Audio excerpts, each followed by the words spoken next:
Now, the greatest radio shows of all time.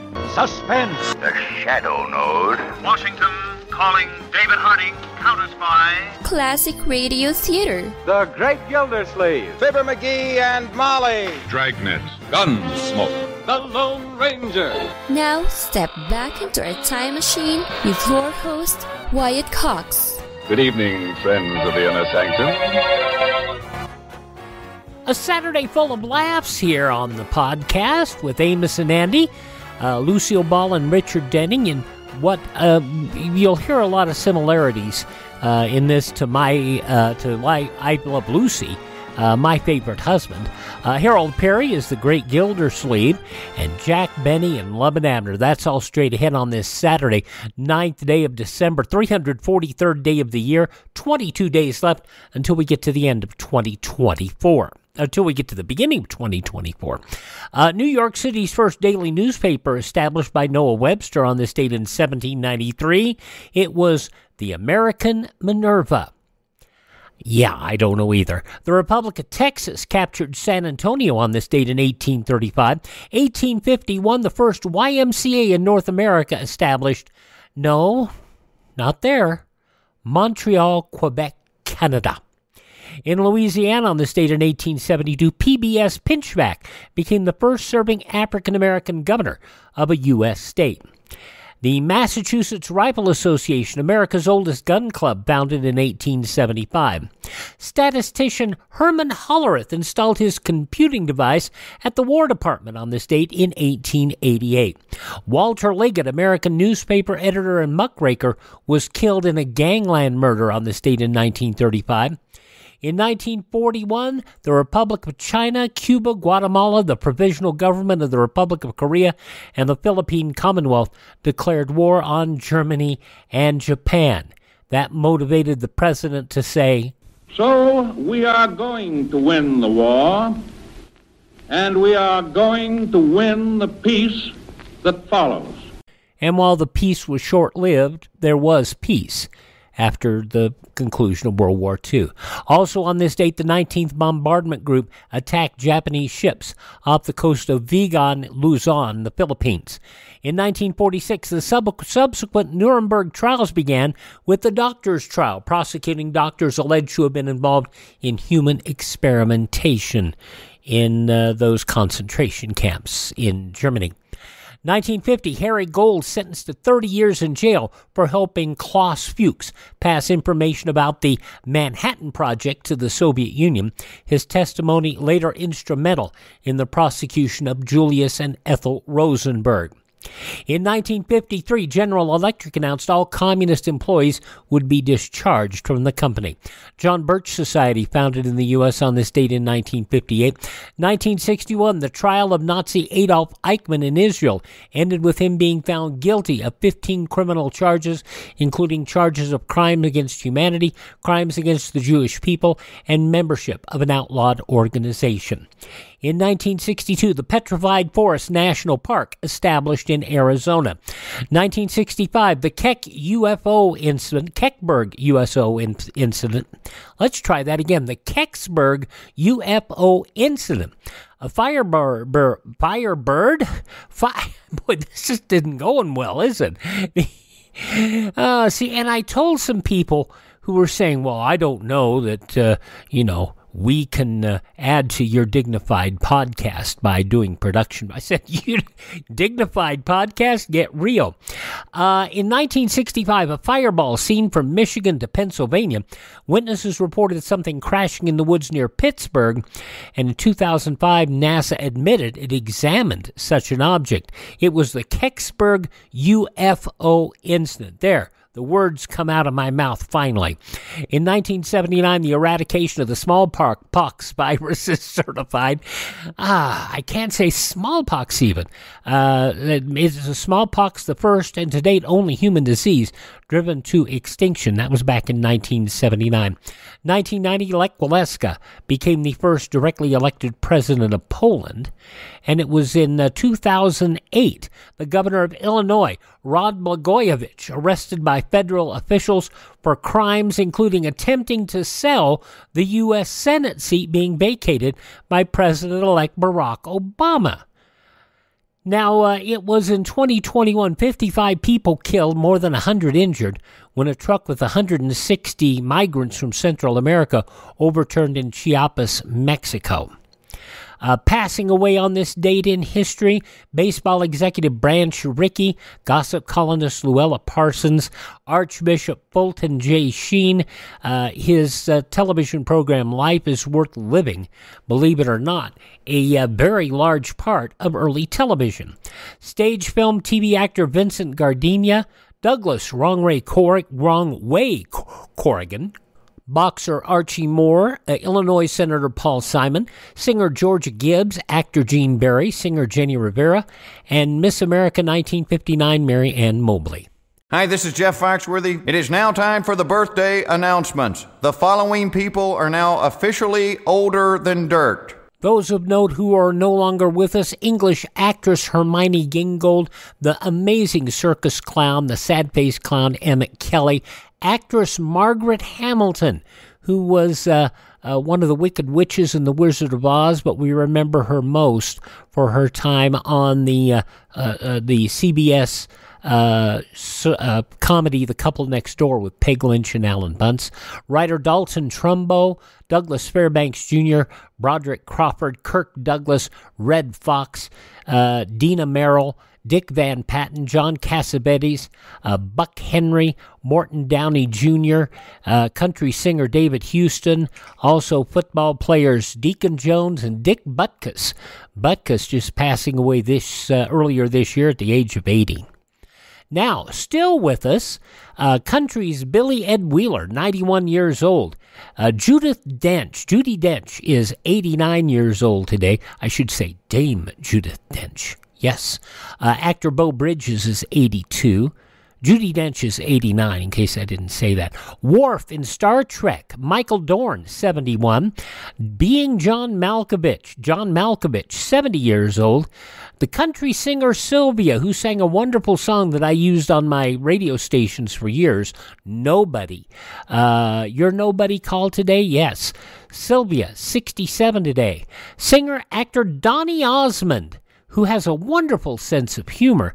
If you have never seen the Weird Al Yankovic video for his parody of Ridin' Dirty, White and Nerdy, and Donny Osmond is just killer in that. 66 years old is Donny. Won an Emmy for Desperate Housewives, Felicity Huffman, 61. Kurt Angle, it's true. It's damn true. Kurt Angle is 55 today. From The West Wing, Allison Smith is 54. From 24, Rico Aylesworth is 51. From The Big Bang Theory, Simon Helberg is 43. And the 2012 silver medal gymnast Michaela Maroney is 28. Those just a few of the people who celebrate the 9th day of December as their birthday. And if this is your birthday, happy birthday to you. Happy birthday to you. Happy birthday, happy birthday. Happy birthday to you.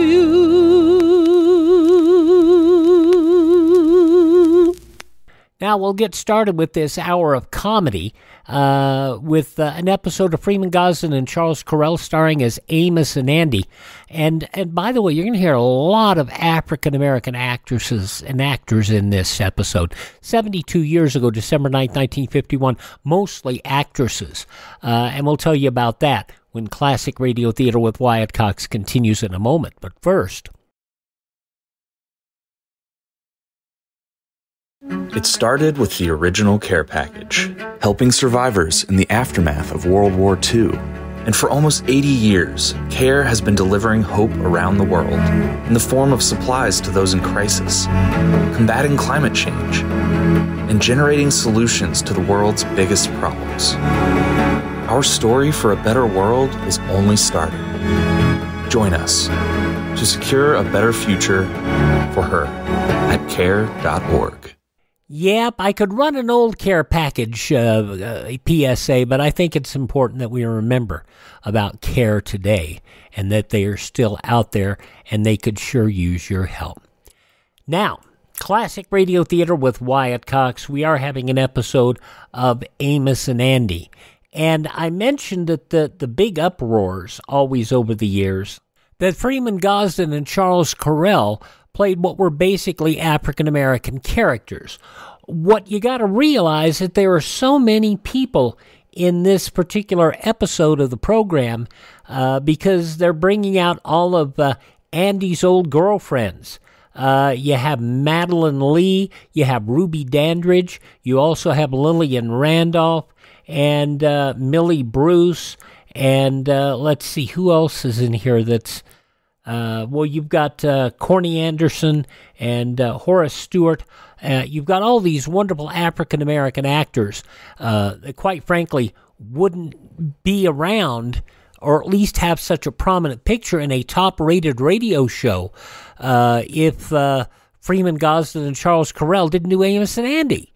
So there you go. They all got paychecks. So here we go, 72 years ago, December 9th, and, if you want to look at, they say, well, you're making fun of African Americans. Well, what about making fun of hillbillies? Because that's what the Lum and Abner show does. They make fun of hillbillies. So there you go. It happens everywhere. Anyway, at 72 years ago, December 9th, 1951, Freeman Gosden and Charles Correll in this episode of Amos and Andy. Andy, you know what that music say? Yes, sir, Amos. That music say good health to all from Rexall.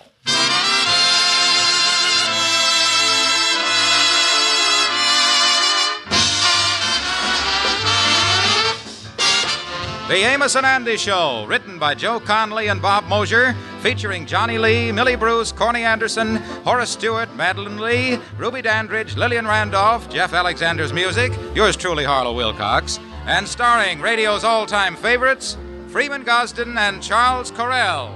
Amos and Andy.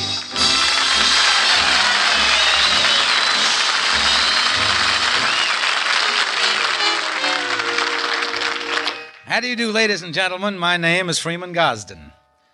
You know, you can pretty well judge the quality of a product by how far the manufacturer will go in backing it up.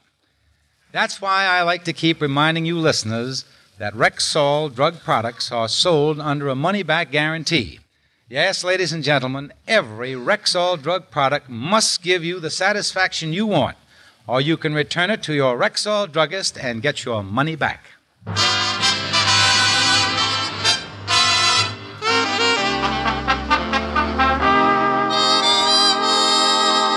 Well, our friend Andrew H. Brown recently decided to improve himself. He went down to the local high school to sign up for the evening adult education program. At the moment, he has just entered a classroom on the third floor and approached the instructor. Excuse me, I'd like to enroll in one of the courses. What subject does you teach here? Well, in this classroom, we give instructions in American history. Yeah, well, I wouldn't be interested in history. I wouldn't care. I don't want to... Hello. How do you do? I'm Theresa Thompkins, the instructor. Yeah, well, my name is Andrew H. Brown. And you know something? You is the prettiest history teacher I done ever seen. I take it you're interested in the course. I have my enrollment list here on the desk. Now, before I write your name down, are there any questions? Yeah. Is you married? Why, no. Is you engaged? No, I'm not. Could I arrange for private instruction?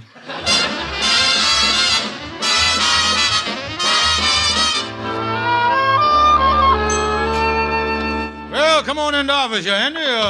What's this to hear about you going to night school, soaking your feet in the fountain of knowledge, huh? Yeah. I really been learning about history for the past 2 weeks. Kingfish, do you know that in 1812 the British come over here, burned down the White House, and driv the president and his family right out of the place? They did, huh? Sure did. You know, if the Republicans is going to get any place this time, it look like their best bet is to get in touch with the British again.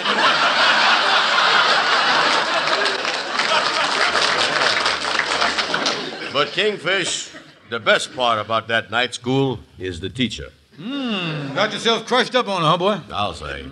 Her name is Theresa Thompkins, and I is really crazy about her.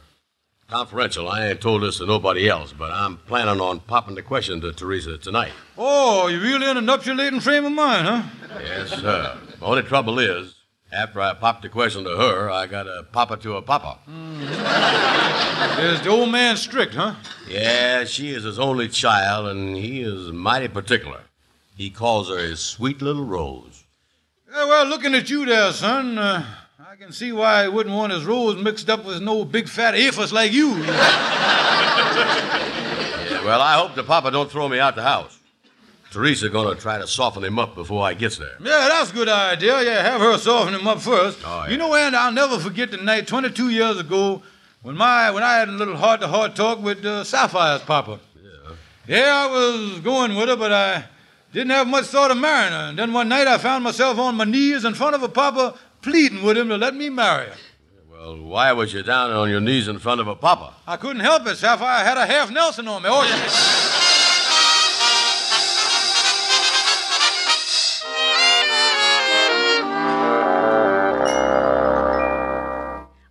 Father, don't you understand? I love Andy Brown. You've got to let me marry him. Theresa, I can't help it. I don't think that nincompoop is the right man for you.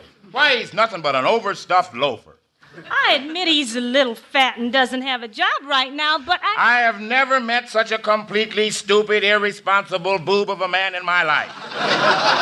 He's nothing but a big fat slob, and what's more, I don't believe he loves you. Daddy, I know he loves me. Well, I say he doesn't. Why don't you ask him if he loves you? Put it up to him once and for all. All right, I will. Andy, do you love me? Of course I does, honey. Well, if my daughter's mind is made up, it's all right with me. But, Brown, let me tell you one thing. If I find that you've had a lot of women in the string before you met my daughter, you'll live to regret it. Now I'm going to my study. Oh, Andy, don't pay any attention to Father. It's enough that we love each other. But it's not true what Father said. You've never gone out with any other girls but me, have you? Oh, who, me? I never had nothing to do with girls. Up to the time I was 19, I thought that gals was just boys with long haircuts. I'm so glad. I like you so much, Andy. Yeah, and I was crazy about you, too, my honey bun. Oh, Andy, I just love to sit here and cuddle up to you. Let me put my head on your shoulder. There. Yeah.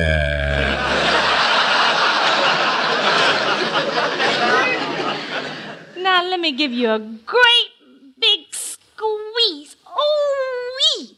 Oh. Why, Andy, you're ticklish. No, I ain't. You was squeezing my fountain pen and the ink is leaking down my rib.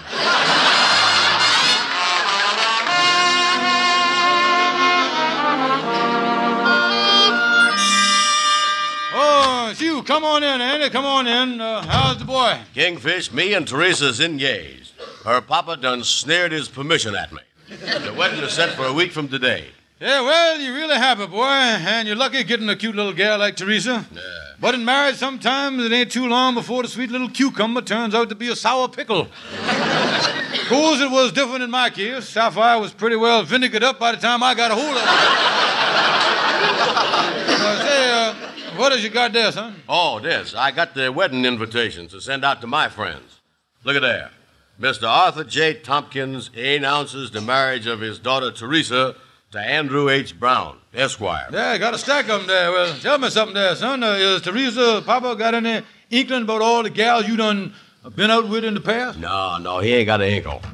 I told him I'd have never looked at another gal. That's quite a statement. According to that, you must have done a lot of smooching with your eyes closed. Yeah, well, I ain't taking no chances of Theresa and her papa finding out. I even brung my little black book down here. I'm going to burn this thing. Yeah. Look at that, Kingfish. That's got the name and address of every gal I ever went with. Holy smokes, look at that. 82 pages of gals. I don't know how you done it, Andy, unless you used the 2-platoon system. Oh, Andy. Yeah, look at this in the book here.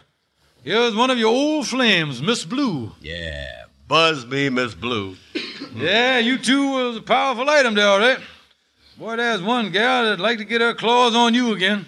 The way you left her waiting at the altar. Oh, here's another nasty item. Abigail Simpson. Yeah, she sued me for alienation of confections.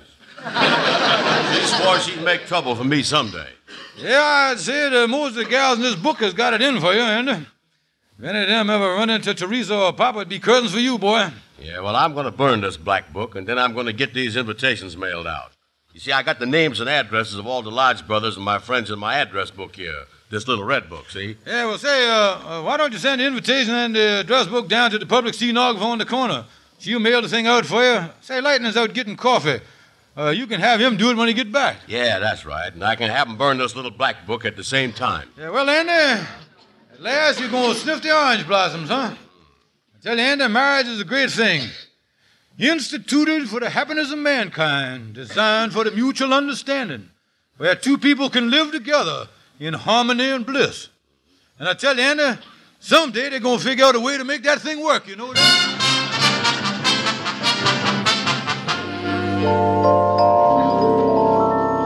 Now, has you got that straight, Lightnin? Yeah, Miss Andy. Well, now, you burn the little black book, and then you take the red book, address book, down to the public stenographer on the corner. Yeah, I got both books right here. I'll get busy on it right away. Now, let me see now. Whoa, what did Miss Andy tell me? Oh, yeah. I take this little red book down to the basement and I burn it. Then I take the other one over to the stenographer and has her send a wedding invitation to every name in the little black book.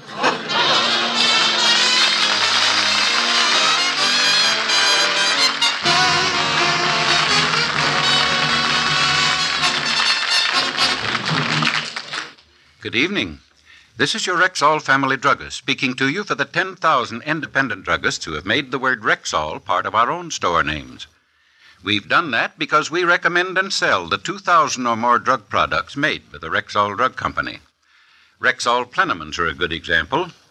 These popular multivitamin capsules give you 11 important vitamins, including red vitamin B12, plus the nutritional extras of liver concentrate and iron. Yes, Plenamins are one of the best balanced vitamin formulas money can buy, yet they cost only pennies per day. So try Plenamins, won't you? That's Plenamins, Plenamins, at Rexall drugstores everywhere.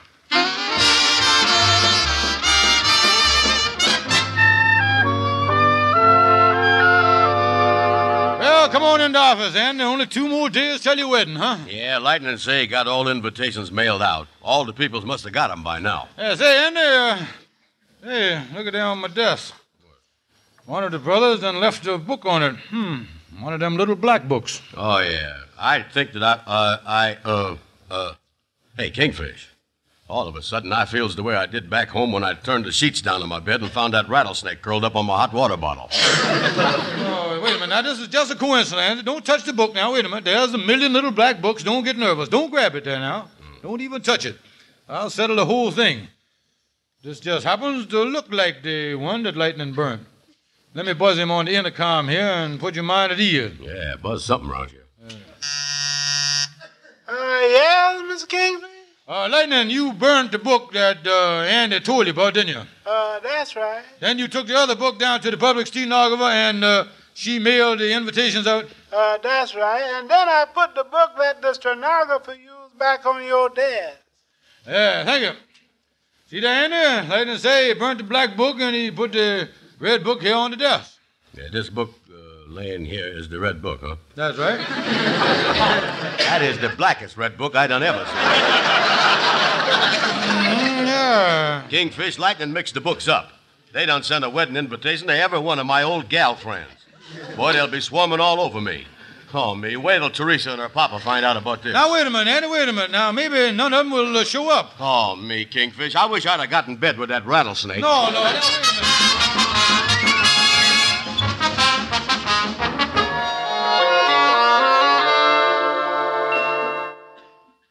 Well, daughter, this is one of our last evenings together before your wedding. Yes, and Daddy, I'm so happy that you like Andy now. Well, I didn't at first, but... Oh, I'll get it, dear. Yes? What can I do for you? My name is Miss Blue. Yes. Well, what is it? Well, I received this card announcing the coming marriage of your daughter. Yes? Mr. Andrew H. Brown jilted me 7 years ago. Miss Blue, I think you better come in and sit down.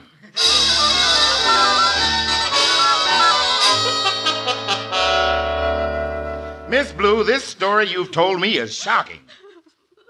Well, that's the whole story, Mr. Thompkins. He made violent love to me and then left me at the altar. I'm flying back home tonight. I just come up here to tell you about this horrible man. Oh, Daddy, this is terrible. What are we going to do? You get Miss Blue another handkerchief. I'm going over and have a heart-to-heart talk with Andrew H. Brown.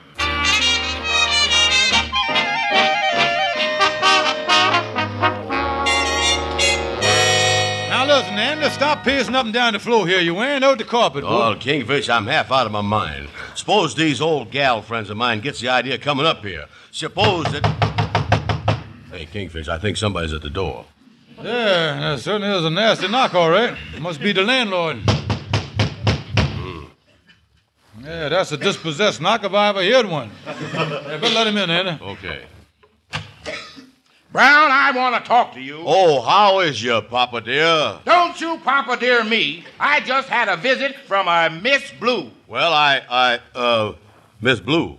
Well, Brown, she told me all about you. She was your secretary for 4 years, 1940 to 1944. How you jilted her, and you said you'd never looked at another woman. Well, now, wait a minute, Mr. Tompkins. Before you goes on here, it's my duty to inform you that Miss Blue done accused the innocent man here. Oh, did she drag somebody else into this mess? No. You see, and in 1940 to 1944 was the years you done spent in Australia. They was? He was in Australia? Oh, certainly, yes. He spent the whole war cruising around the Australian veldt on a flat top. Yeah, he was wounded, too. Come back with a purple Anzac. Oh, yeah. Yeah, that's right. I was down there, all right. Are you telling the truth here? Oh, certainly, yes. He sent us souvenirs and everything. Sent us 2 boomerangs and a kangaroo. Yeah, we used to keep the kangaroo around the office here, but he got excited the day of the MacArthur parade and jumped out the window. As we see him, he was hopping down Fifth Avenue in a shower of ticker tape. Now, see here. This Miss Blue distinctly said that the man who jilted her was Andrew H. Brown. Now, how do you explain that? Well, now, that's what you say. Well, now I see. Now I see the thing. I see it as clear as day. Where you looking, Kingfish? You see, Mr. Tompkins, here in town, there's 2 Andrew H. Brown. And she was referring to Notorious Brown. Or this boy here is Innocent Brown.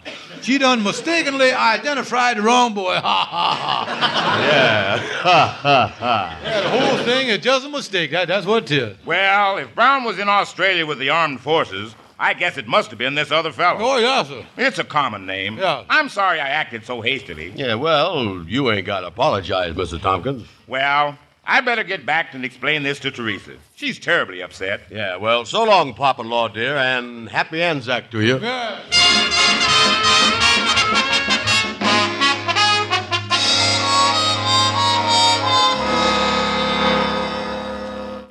That's right, Theresa. It was all a mistake. This Miss Blue had the wrong Andrew H. Brown. Oh, Daddy, I'm so glad. I just knew it wasn't.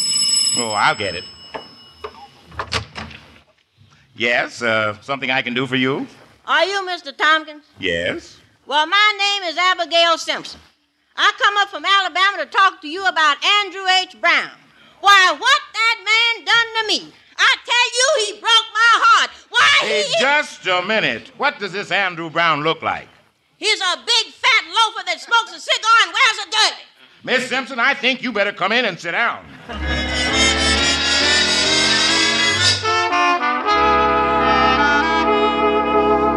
Well, Kingfish, I gotta hand it to you. You sure thunked fast on your feet when Mr. Thompkins come in here about that Miss Blue. Oh, yeah, Andy, the old Kingfish. You gotta hand it to me, boy. I got a mind like a pistol. Oh, I tell you. Someone knocking on the door again. Yeah, and from the sound of that knock, I hope the pistol is loaded. Brown, I want to talk to you. Oh, hello again, Papa dear. Brown, this time I've got you dead to rights. Another woman just left my place, Miss Abigail Simpson. Yeah, well, like we explained to you, Mr. Tompkins, there's two Andy Browns, the notorious Brown and the innocent Brown. There's no mistake this time. The Andrew Brown she referred to is a big fat fellow who wears a derby and smokes a cigar. Now explain that. Well, now, you see, when I explained to you about the notorious Brown, I forgot to explain to you that he also an impersonator. An impersonator? Yeah, you see, he go around wearing derby and cigar with a pillow under his belt. Yeah, doing all these terrible things, and then poor innocent Brown here get blamed for him. That's what he do. He's a mean fellow, all right. He really is. Well, I don't know. I'd like to believe this for my daughter's sake. But I tell Mr. Tompkins, how could you accuse poor innocent Brown? Now, just look at that face. Yeah, look at that thing. I ask you, is there guile written on that face? Is there dishonesty written on that face? Is there deceit written on that face? No, sir. There ain't nothing written on there. That is one of the blankest faces you don't ever see.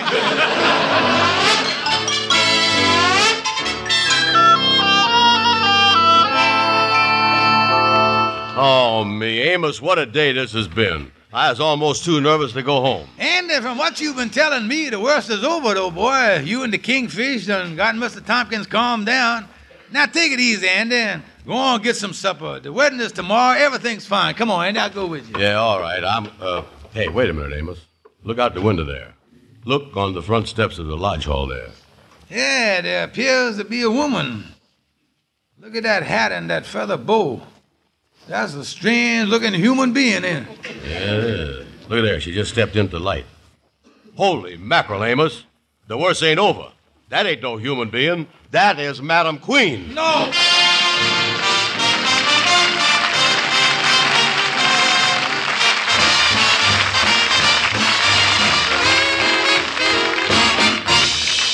Now, here's your Rexall family druggist. All of us at one time or another have experienced the cold that comes on with no previous warning whatever. No sniffles, no stuffy nose, no sore throat, none of the usual danger signals. You just wake up some morning with a fully developed cold. Enter Rexall's men of science. They've tackled this problem by combining antihistamine with a time-tested formula of pain relievers known as APC compound. The result? Rexall Anapac. A wonderful new formula that not only gives prompt relief from cold symptoms, but also from the headaches, muscular soreness, and fever that are usually part of a full-grown cold. And that's why today, Anapac is fast becoming a household word for quick, complete, all-around cold relief. So if you suddenly develop a king-size cold, start immediately taking Anapac, as directed on the label. That's A-N-A-P-A-C, Anapac, at Rexall drugstores everywhere.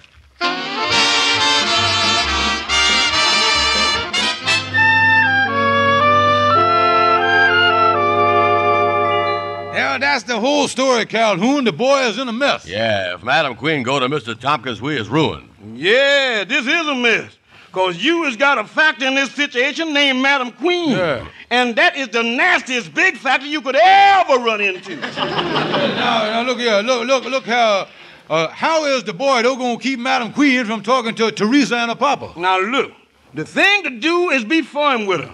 Find out where she's staying and go up there and tell her if she go to Mr. Tompkins, you're going to make trouble for her. Big trouble. Yeah, but Madam Queen ain't the type that scares easy. But I guess it's our only chance. Try to talk her out of it, huh? Yeah, but you got to be aggressive. You got to pound on the table like this. You gotta rant, and you gotta roll. You gotta tell her that you was finished with her. You gotta reiterate that you never want to see her again. You gotta pound on the table, and you gotta reiterate, oh. What is the trouble, Calhoun? Help me to the couch, boys. I done reiterated my sacroiliac out of joint.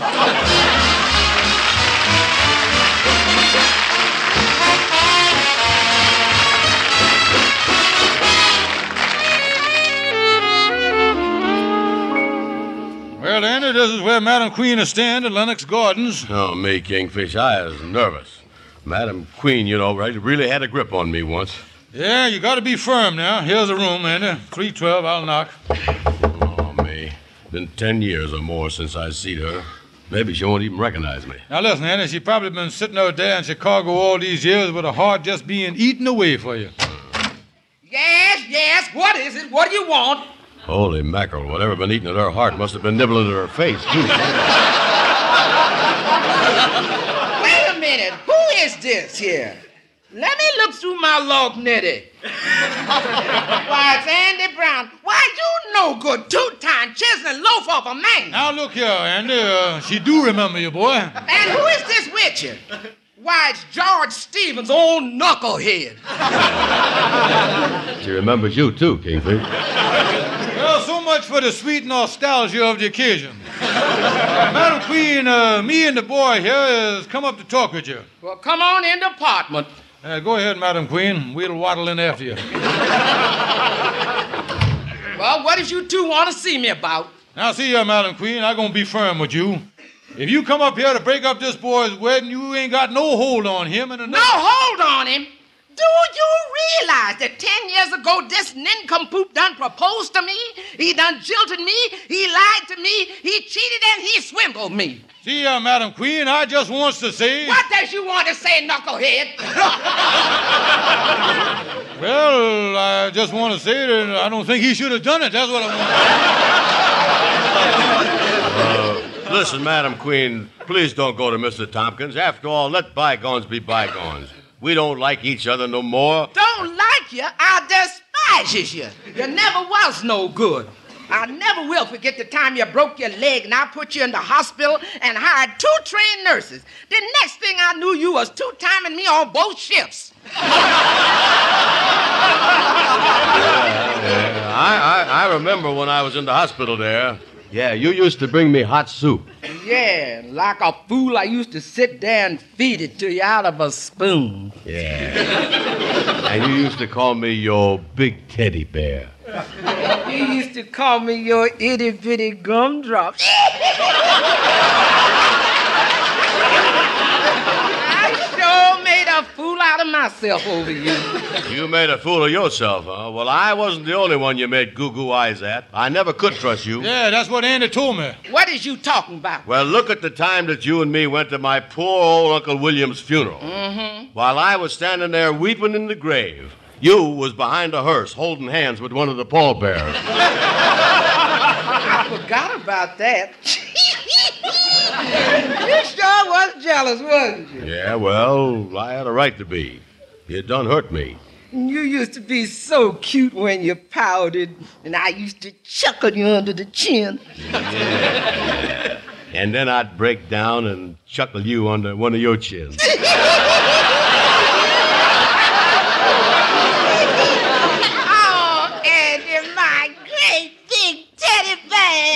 Oh, Madam Queen, my itty-bitty gumdrop. Now, wait a minute, Joe. Let me talk.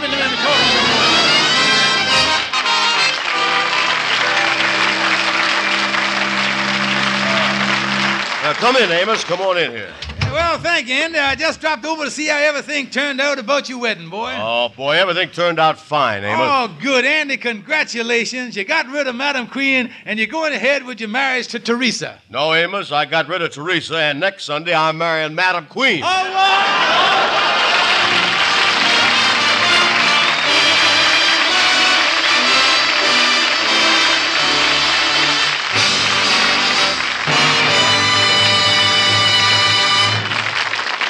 Friends, solve your Christmas shopping worries the easy, economical way.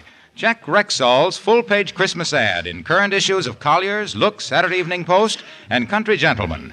There, in full true-to-life color, you'll find exactly 44 distinctive yet reasonably priced gift suggestions. Everything from luxurious toiletries to exquisite stationery, from mouth-watering candies to handsome pen and pencil sets, from electric toasters to lovable toys. Now, don't say Wilcox didn't tell you. Remember, for just right, price right Christmas gifts, see Rexall's full-page 4-color ad in the current issues of Collier's, Look, the Saturday Evening Post, and Country Gentleman. And don't forget, ladies and gentlemen, to visit your Rexall Family Drugstore. Now, just before the holidays, you'll find thousands of gifts and really good ones, too. Thank you and good night. See you next Sunday. Men, if shaving's your worst daily chore, this tip from Wilcox don't ignore. Stag Brushless Shave Cream starts your day the faster, cooler, no-scrape way. Stag needs no rub-in, smooths right on, wilts those whiskers while you yawn. Stays moist longer, costs no more, and sold at every Rexall store. Stag Brushless Shave Cream. Be sure to be with us next Sunday at the same time when your Rexall druggist will again present the Amos and Andy Show. Stay tuned for the Edgar Berg and Charlie McCarthy program, which follows immediately over most of these stations. This is the CBS Radio Network.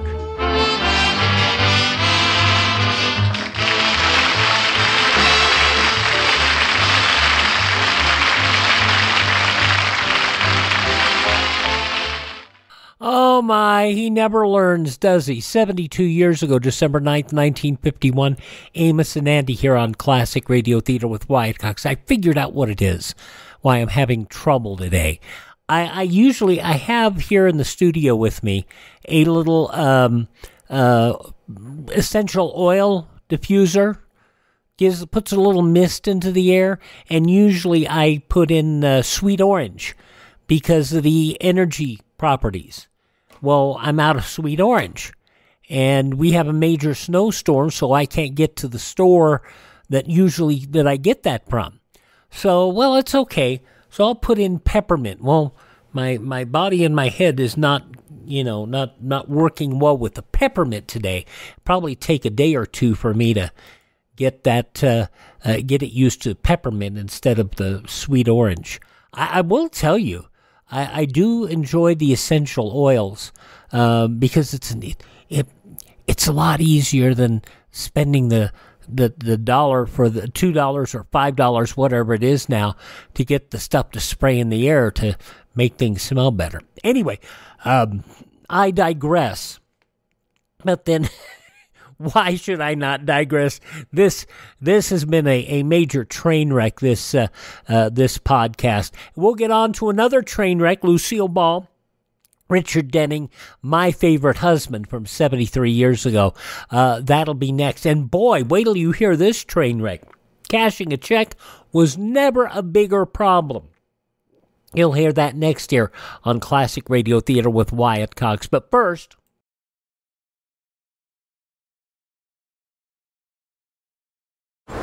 Dear Santa,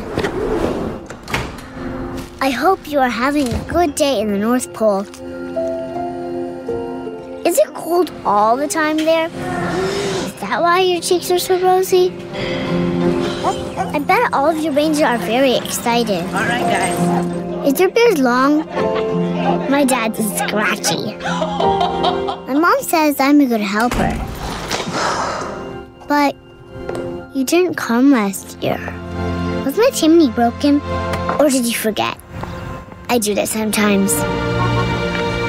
I just really hope this year when I wake up, I'm gonna see that you came to my house too.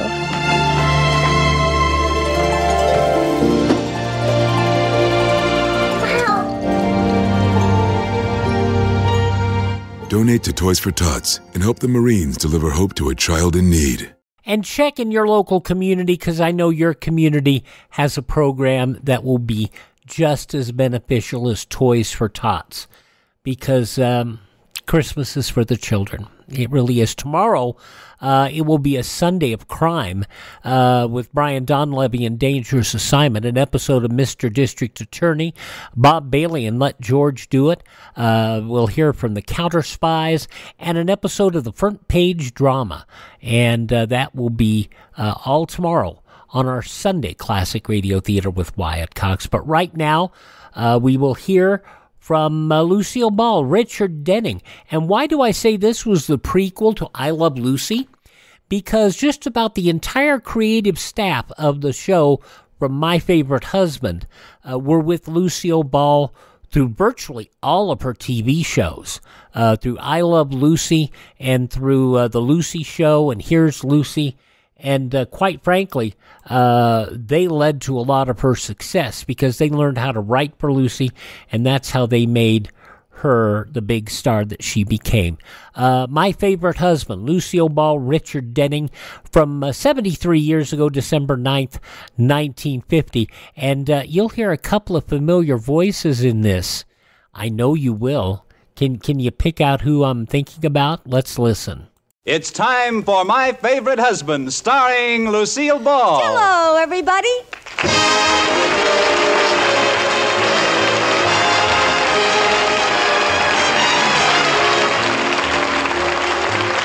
Yes, it's the Gay Family series starring Lucille Ball with Richard Denning, transcribed and brought to you by the Jell-O family of red letter desserts.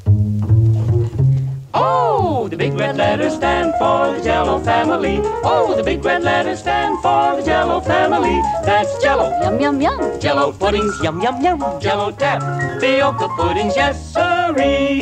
And now Lucille Ball with Richard Denning as Liz and George Cooper. Two people who live together and like it.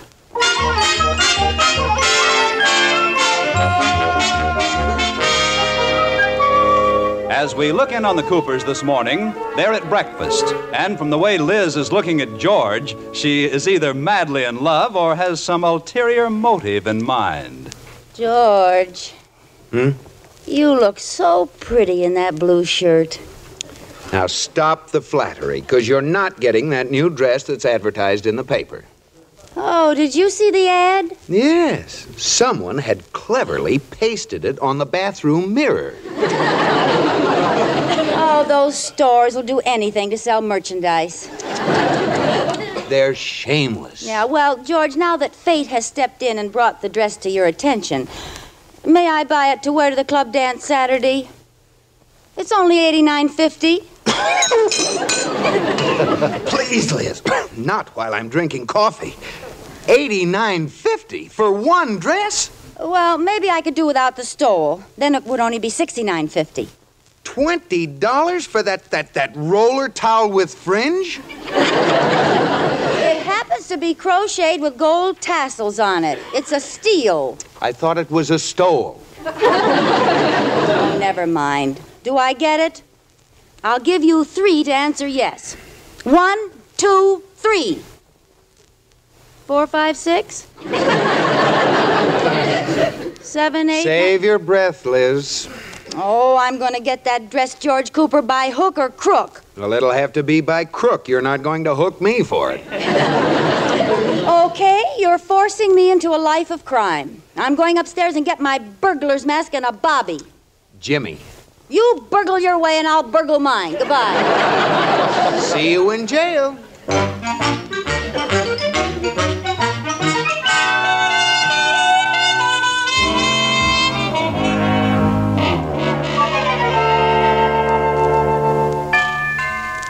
I'll get it, Katie. Liz girl, hello. Oh, hi, Iris. Come on in. Sit down. Well, apparently I've stumbled into the nest of the bluebird of happiness. What's eating you? Oh, George won't let me have the new dress for the dance Saturday. I'll have to go in my old green dress. I've worn that 3 times. 5, but who counts?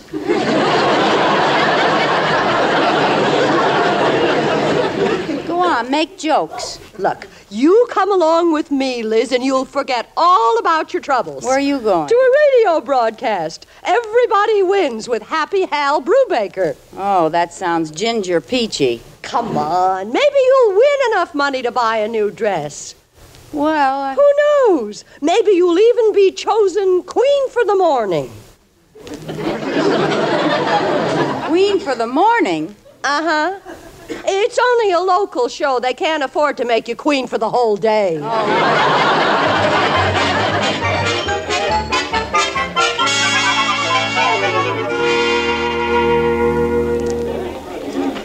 Quiet, everybody. We're going on the air. Isn't this exciting, Liz? No, I don't know what I'm doing here.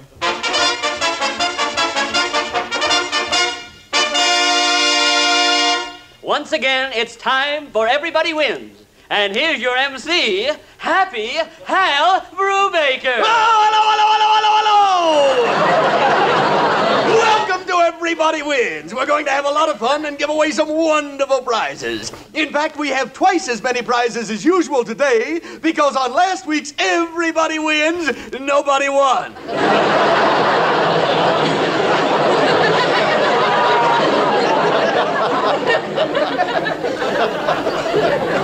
Why don't they call it Everybody Loses? Why don't you keep your big mouth shut? And here's a word from our sponsor.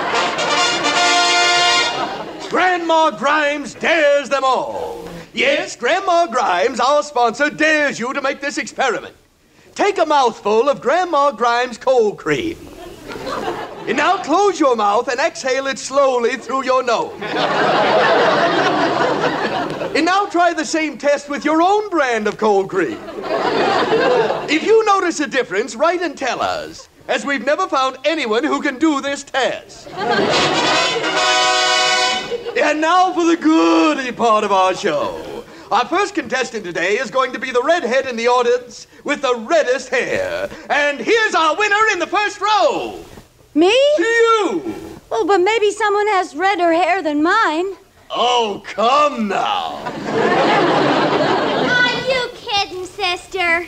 What do you mean? At home, I'm a redhead. Next to you, I'm a brunette. You must give the hen a henna rinse. Now, just a minute. Come on up here, madam. You have a chance to win $500. I don't care. No one can talk to me like $500? That's right. Come right up here on the stage. Oh. Now, if you can answer a question correctly, you win. What's your name? Mrs. George Cooper. That's right, and you win $500. I do? Iris, I can get that dress now. You bet you can, and here's your money. Oh, thank you. But there's one little catch to it. What's that? In order to keep this check for $500, you have to cash it. Oh, that's all right. In the next 25 minutes. Ooh. You have to be back here with the money before the program is over. Come on, Iris, let's go to the bank and get... One more thing. What is it? You're wasting my time. You have to cash the check without telling anyone it's a stunt for Everybody Wins. Oh, you can trust me. I'm sure I can. But we hired someone to go along with you, and it would be a shame to cheat him out of a job. Oh. Here he is. Now, if you start to say the wrong thing, he'll say... Yes, he will. All right, Mrs. Cooper, you'd better get going. Now, you have 23 minutes to get the $500. Well, there's no hurry, Mr. Brubaker. I haven't really been fair with you. I should have told you. My husband is a banker, and I can go right down to the bank and cash this check. Mrs. Cooper, I haven't been very fair either. This program went on the air at 3 o'clock, and that's when the banks closed. Ah! Well, don't just sit there, Iris. Start running. We have to get to the bank before they leave.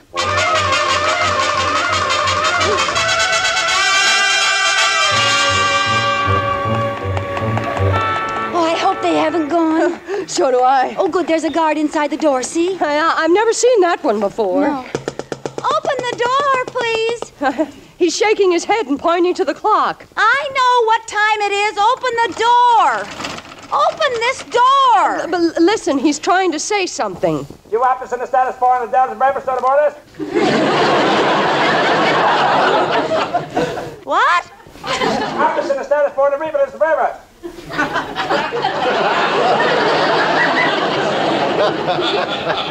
What did he say?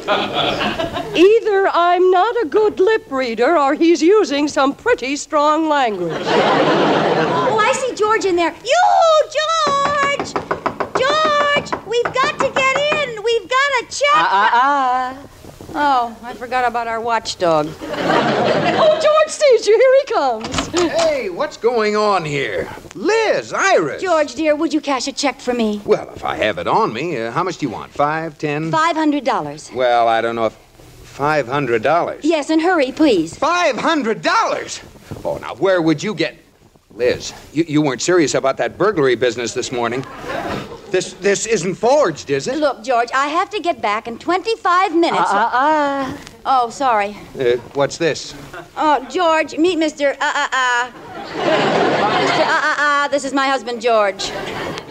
How do you do? What's the trouble, George boy?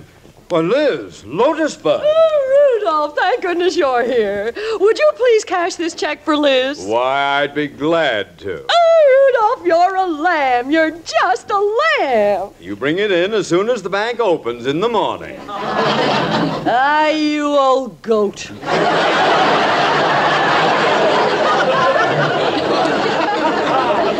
Old?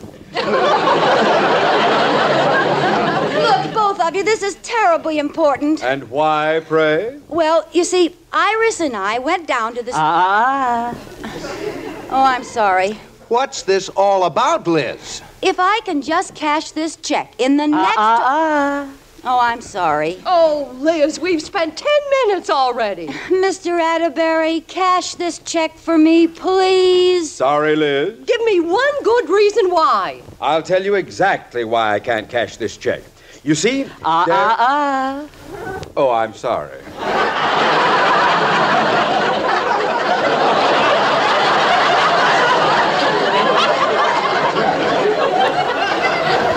What do you mean? I got carried away.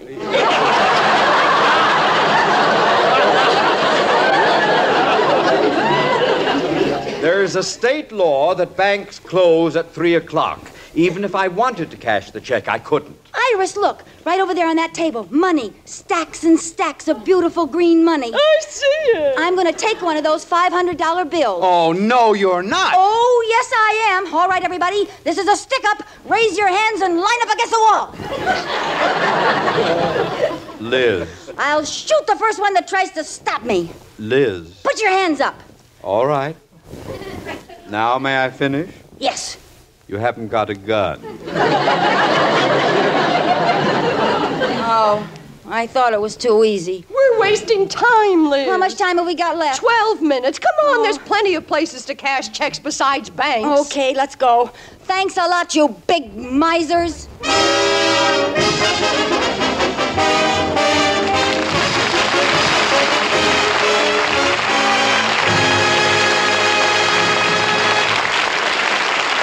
While Liz is trying to get out of this unpleasant predicament, here's something pleasant that you ought to try. It's a new quick-setting trick for Jell-O. Gives you beautiful finished Jell-O desserts in just about 1 hour. Dissolve your Jell-O in 1 cup of hot water. Then add 1 cup of ice cubes or crushed ice, filling the cup to the brim with water. Stir until ice is completely melted. Then place in the refrigerator to chill, and in just about 1 fleeting hour, you take out a delicious, sparkling Jell-O dessert. It's the greatest little time saver since they invented the horseless carriage. And it'll be an extra help during this busy holiday season. All 6 delicious Jell-O flavors are brimful of rich, fruit-like, locked-in goodness. Strawberry, raspberry, cherry, orange, lemon, and lime.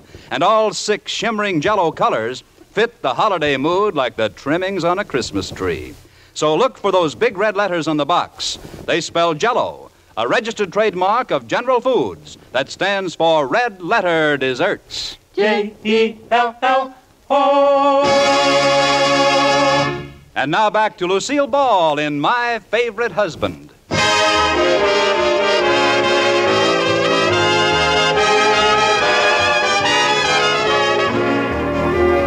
As As we look in on the Coopers again, Liz and Iris have just left the bank to try to find another place to cash the $500 check from Everybody Wins, which Liz can keep if she can cash it in the next 15 minutes.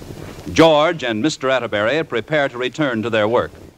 George, boy, have the other employees gone home? Yes. Good. We can turn on the radio. I wouldn't want anyone to know we go over the books with Arthur Godfrey. Thank you, Mrs. Malone, for being such a good sport and jumping off the high ladder with an umbrella. You missed the mattress, so you don't get a prize. But thanks anyway, and we hope that little old leg of yours mends soon. Oh, gad, boy, that's that awful Happy Hal Brubaker. Well, folks, we still haven't heard from Mrs. George Cooper. Mrs. George Cooper? I guess she's having more trouble than she thought with that check for $500, which she can keep if she cashes it. Oh, gad! That's why Liz couldn't tell us what it was. You numbskull! Why didn't you cash it for her? Why didn't I? Well, why didn't you big fat dope? What? Sir? Fill your pockets with money, boy. We've got to find those girls.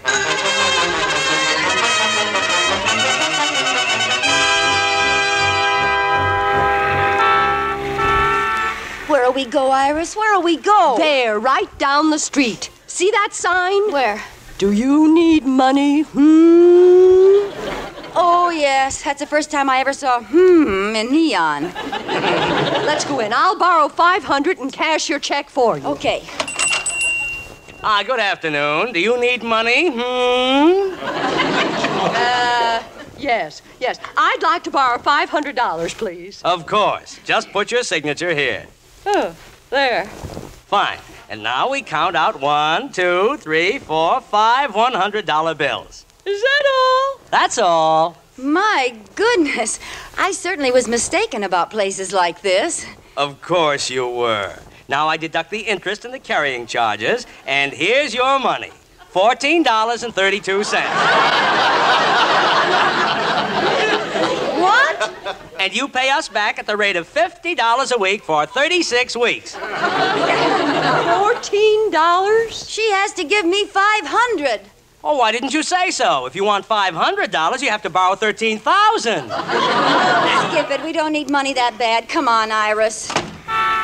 Well, how much time do we have left? 6 minutes. We're dead. No, we have one more chance. Old Mr. Trimble at the grocery. He'll cash it for me if he's got it. Good. Look out. What? Step back in the doorway, Liz. Well, what's the matter? Look, running down the street, George and Rudolph. Oh, that's all we need. If they find us, they'll make us tell them where we got the check, and that'll kill the rest of our time. Quick, into the taxi at the curb. Okay. Liz! Trimble's grocery store driver. As fast as you can go.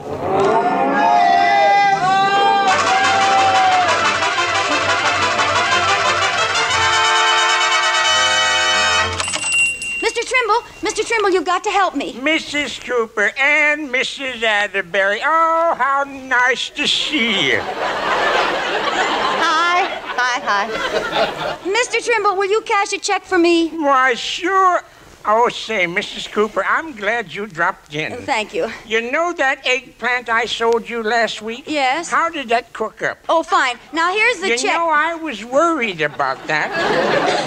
When you left the store, I said to Martha, and that's my wife, Martha. Yes, I know. Martha, I said I shouldn't have sold Mrs. Cooper that eggplant. It was a mite mushy. Yeah, well, it was fine. Look, I want you to cash a check for me, and I'm in a terrible hurry. Oh, well, why didn't you say so? If you're in a hurry, you shouldn't stand there jawing. I think his head's a mite mushy. Never mind. Here's the check, Mr. Trimble. Do you think you can cash it? Let me see. Oh, sure, I can handle this. Oh, good. We done a big business today. That's wonderful. Well, let's get in the cash drawer here. That's to tell me when anyone's in the cash drawer. Now, let me see here. 10, 20, 30, and 50. That's 1. 150. 250. 350. Please, I'll get all mixed up. Let's see now. 150. 250. 350. 450. 475. Yes, sir. Here she is. $5. $5? Mr. Trimble, look at that check again. Oh, my mistake. $50. No, look again, Pop. $500. Oh, dear. Oh, let me sit down. Oh, well, thanks anyway, Mr. Trimble. Iris, I guess we may as well give up and go back to the station.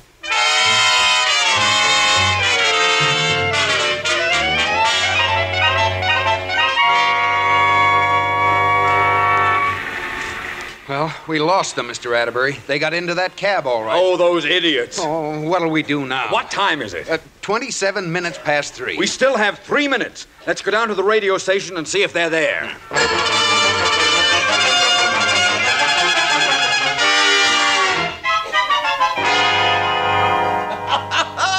And the winner of the pumpkin pie eating contest is Mrs. Fruhauser, who ate 16 pies. Your prize, Mrs. Fruhauser, is a deluxe dinner. All you can eat at the fanciest restaurant in town, and you can use it any time before tomorrow morning.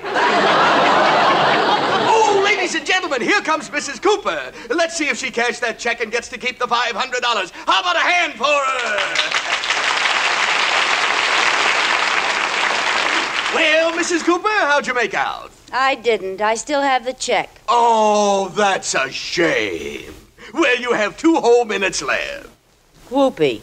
Now, don't give up. Maybe someone in our studio audience will cash it for you. Oh, sure. Well, everybody who has $500 in his pocket, please stand up. That's what I thought. You still have a minute and a half. Can't you think of something to do? I certainly can. Here's what I'm going to do. Liz, don't tear up the check. Why not? I might as well have the satisfaction. There, I will now throw $500 worth of confetti into the orchestra. Here you are, boys. Spend it wisely. 1 minute to go. To go where? Liz! Oh, there you are. Thank goodness. We're in time. We've got the money. Here, $500. Oh, no! Well, where's the check? Check? Yes, where is it? There, sprinkled among the band members. You tore up the check? I didn't think I could cash it anywhere. 45 seconds to go. Oh. Don't stand there sniveling. Pick up the pieces. We'll glue it back together. 40 seconds. Iris, George, please get busy. Into the band. Into the band. Get it. Hey, I've got some. I found some. 30 seconds. Give them to me and I'll fit them together. Here. 25 seconds. Well, here's one corner. 500, no cents. Hal Baker. The brew is missing. We have it all but one piece. Part of the signature. Oh, look around, everybody. 10 seconds. I'm looking. So am I. 9 seconds. 8 seconds. 7 seconds. Down on your knees, everyone. 6 seconds. 5 seconds. 3, 2, 1. I found it. Oh, I'm so sorry. Oh, no. Oh, almost, Liz, almost. I was going to buy my new dress with the money. Mrs. Cooper, now that it's over, old Meanie Brubaker has something to ask you. What?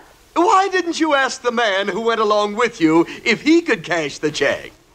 What do you mean? He had $500 with him all the time, with instructions to cash the check if you asked him. Why, you dirty...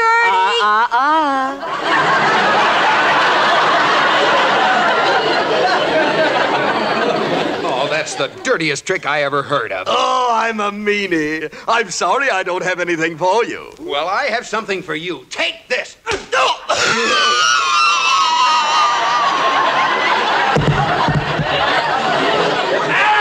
George, boy!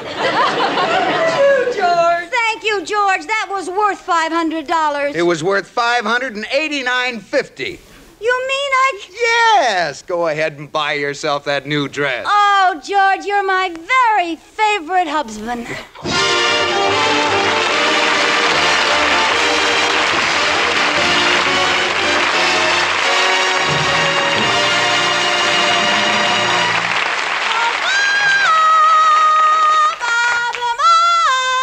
Yes, Lucille, what's the score tonight? Tonight, Robert, I'm going literary. I am a famous and cultured lady novelist, and you are interviewing me on the socio-political implications of my latest manuscript. A little implication music, Wilbur.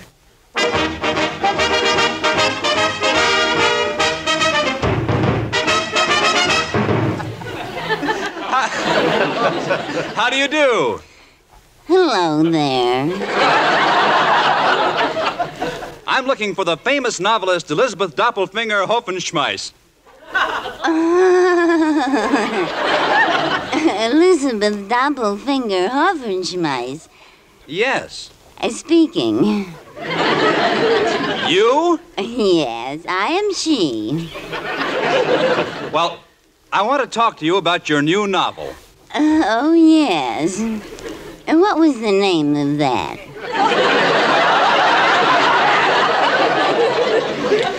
Well, as near as I can pronounce it, it's Gravsnik Plodstrubnikro.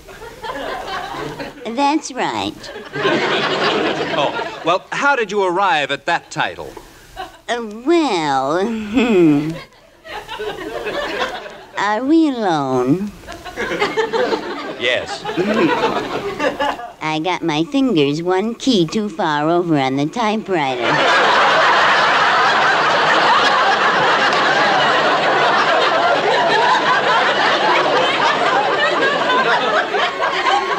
No. Yes. It was supposed to be Jell-O wins again. Well, tell me, how do you get the ideas for your novels? Well, it isn't easy. I think of a good picture for the book cover, and then I write a story around it. Oh? Yes. For instance, if you would like me to extemporize. Please do.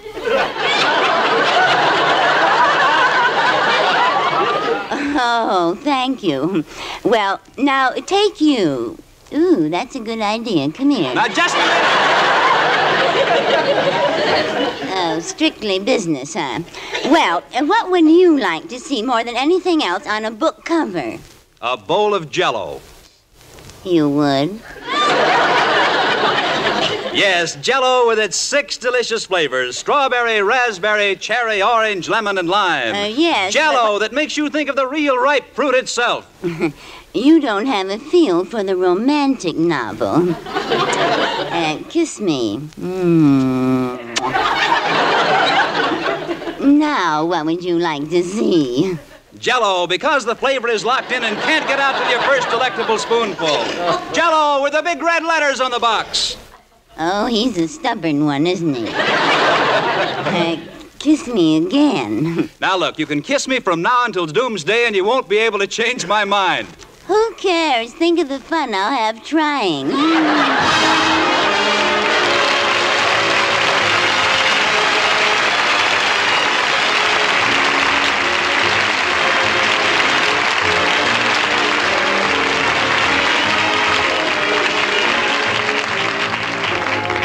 You have been listening to My Favorite Husband, starring Lucille Ball with Richard Denning, and based on characters created by Isabel Scott Rorick.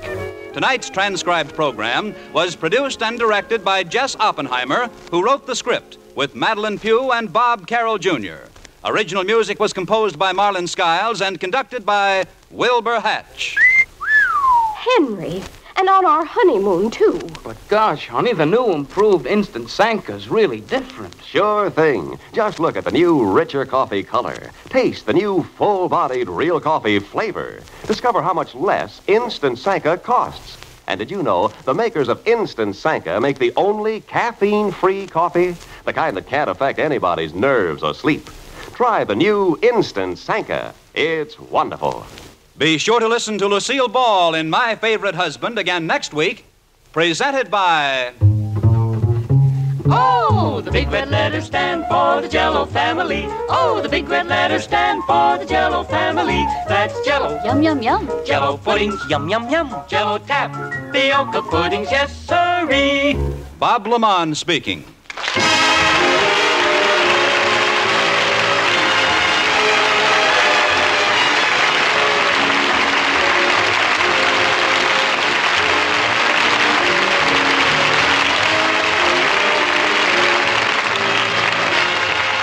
This is CBS, where you hear My Favorite Husband every Saturday night, the Columbia Broadcasting System.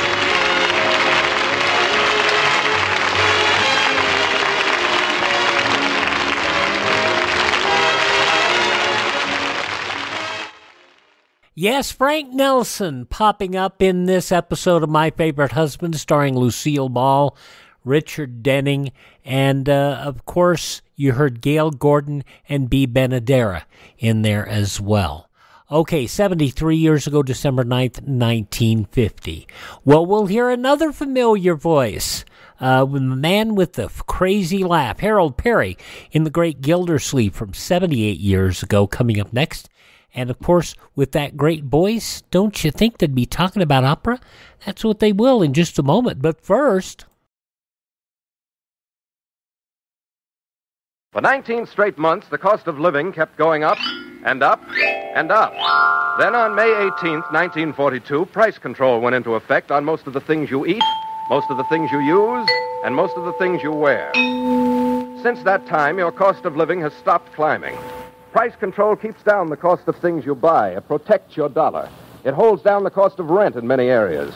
It assures you that the cost of most consumer services such as laundry and cleaning and household repairs, will not go up just at this time when you're making the things you now have last for the duration.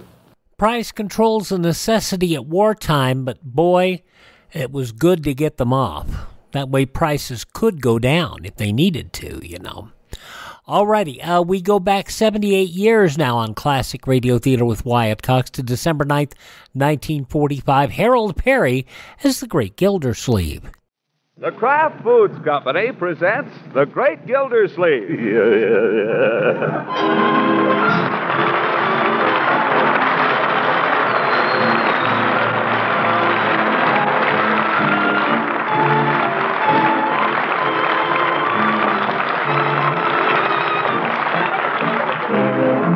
It's The Great Gildersleeve, starring Harold Peary, brought to you by the Kraft Foods Company, makers of Parquet margarine and a complete line of famous quality food products.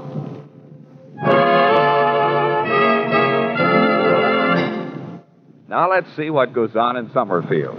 Well, you'd hardly know the place.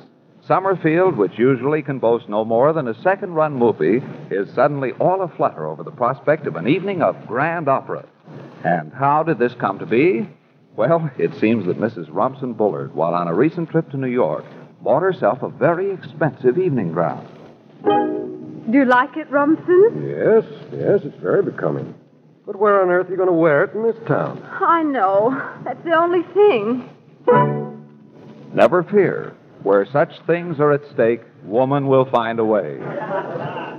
And so it is that a touring opera company is scheduled for a single performance at the dusty old Summerfield Opera House, underwritten by such prominent citizens as Throckmorton P. Gildersleeve and Judge Horace Hooker. In fact, the two of them are up early and in Mr. Gildersleeve's study right now discussing the matter. What seems to be your problem, Judge? Women. How'd you come to get mixed up with women at your age? Oh, it's this darned opera. They made me chairman of the Committee on Arrangements. I don't know why I ever said I'd do it. Nothing but a lot of jealous women in my hair all day long. You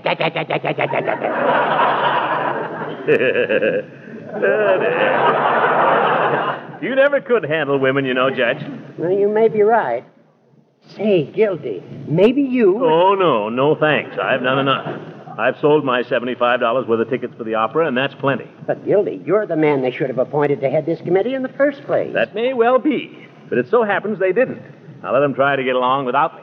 Gildy, that's not the spirit. If they want to appoint some tactless old goat who doesn't know the first thing about handling women, who puts his foot in his big mouth every time he opens it, and probably insults him when he thinks he's paying him a compliment. You're right, Gildy. I am tactless. I realize that. Handling women is an art, Horace. It's an instinct. You're either born with it or you aren't. That's so true.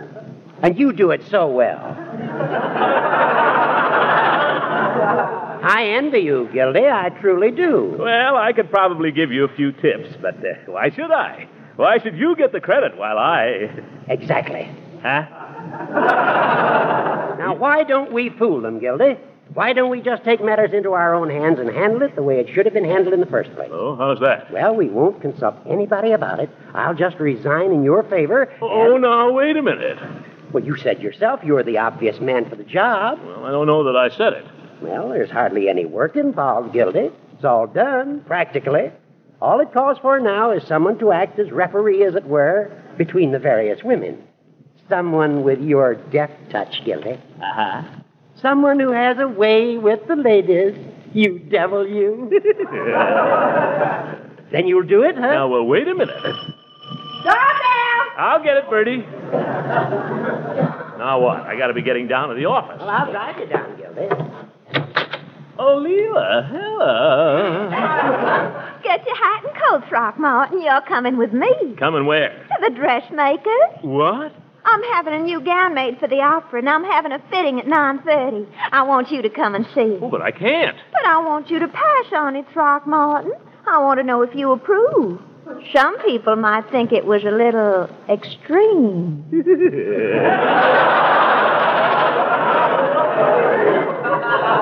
Well, I'd like to, but I can't, Leela. I got a million things to do. Oh, now run and get your coat, you hear? I won't take no for an answer. Besides, how am I going to get there if you don't drive me? Well, gosh, all right, wait there. I'll go get the car out. Hello, Leela. Horace, I didn't know you were over here. Did you hear the news, Leela? Gildy's taking over the chairmanship of the Committee on Arrangements for the Opera. It's a tremendous honor. Horace, you didn't stick Throckmorton with that. Well, he claims he has a way with the women.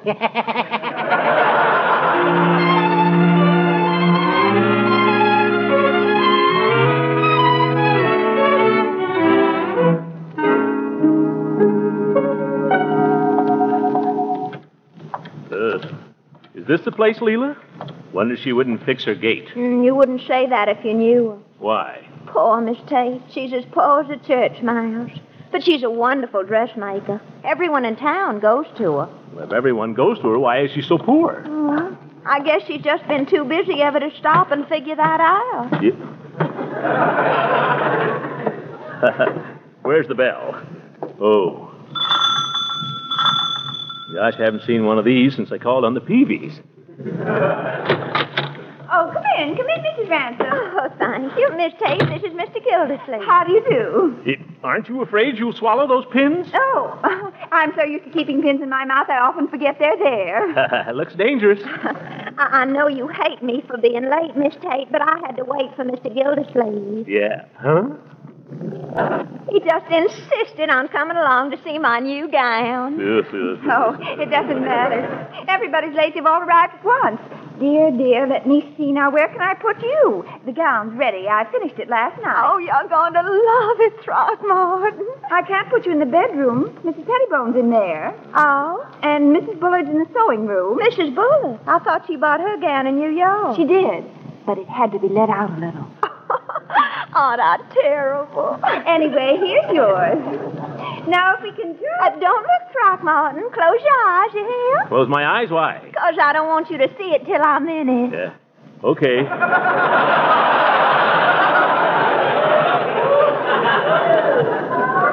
Okay, Leela, they're closed. Oh, dear, if everybody didn't arrive just at the same time. Oh, I know. I'll change in the bathroom. Oh, would you mind? Oh, thank you. I won't be but a minute, Throckmorton. Well, I won't hold my breath. Things are so upset here, I feel I should apologize. It's just been, well, it's more than I can handle, I'm afraid. You seem pretty busy, all right. Busy? Well, I've never seen anything like it. It's all right if you open your eyes now, Mr. Gildersleeve. Oh, thanks. Miss Tate, I need help here, I'm afraid. Right away, Mrs. Bullitt. Excuse me. Oh, certainly. Just a moment, Mrs. Pettibone. Why did I come here? Like getting caught in a hen roost. I suppose she wonders what I'm doing tagging around with Leela. So do I. As I was saying, Mr. Gildersleeve, I've been so rushed. Miss Tate, those pins. Don't worry. I always carry them in my mouth. Though goodness knows I'm so distracted these days, it's a wonder I don't go to bed with them. You ought to check. Well, as a matter of fact, I haven't been to bed for 2 nights. Oh. Miss Tate. Coming. My head is just in a spin today. Now, let's see. That was Mrs. Pettibone. That sounded like her. You better sit down for a minute. Oh, dear. Someone else. Just a minute, Mrs. Pettibone. The poor woman is running a madhouse. Yeah. It's beginning to get me.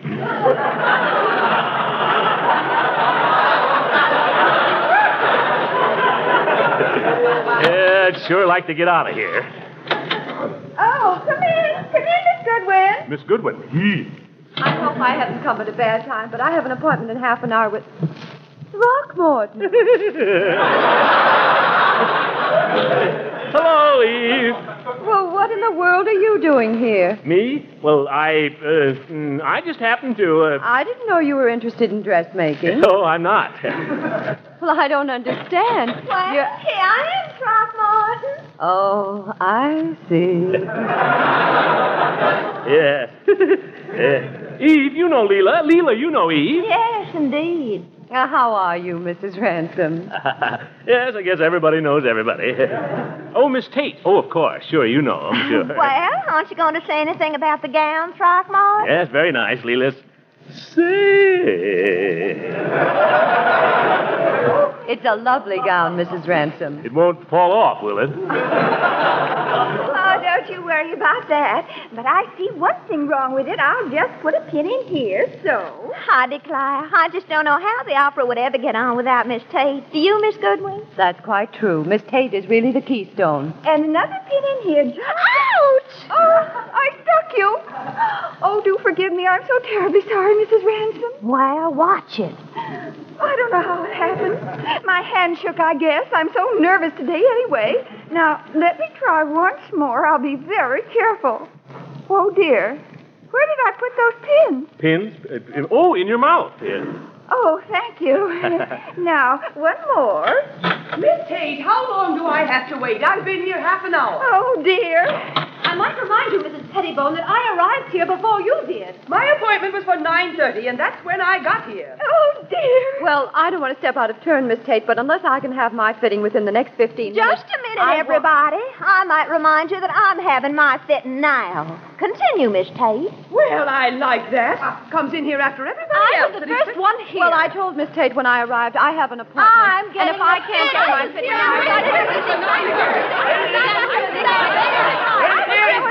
Ladies! Everybody's after me! Everybody's after me! Oh, I can't stand it! Yeah, but Miss Tate! Oh, catch her, Throckmorton. Oh, gracious! Oh, she's fainted. Fainted nothing. What happened? I know what happened. She swallowed those pins. Here, take her, somebody. Let a man handle this. Let me at that telephone. Well, there goes my fitting. Your fitting? There goes the opera.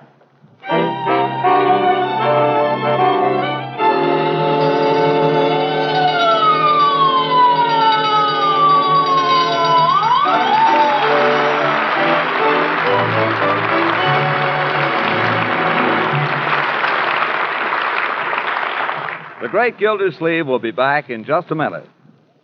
Mr. Lang, I'm very grateful to you. Well, that's nice to hear. What have I done? It was you who put me wise to parquet margarine. You see, I fix 3 lunch boxes every day, and it takes a lot of spread for the sandwiches. And you find that parquet margarine spreads quickly and easily, don't you? even when you first take it out of the refrigerator. Yes, that's one reason I like to use it. Because I have to work fast, preparing 6 to 8 sandwiches while my children and husband are having breakfast. 6 to 8 sandwiches do take a lot of spread, don't they? And that's another reason I'm glad you told me about Parquet margarine. It's so economical. Well, that's what a lot of women are finding out. Parquet is only about half the price of costly spreads. And the important thing to remember is that it's one of the best energy foods you can buy. Rich in nourishment and fortified with important vitamin A. I want to say, too, that my family likes Parquet's fresh, sweet flavor. Well, now you've made me grateful to you, because I think you've convinced a lot of other people that they ought to try Parquet. That's Parkay. Parquet margarine, made by Kraft.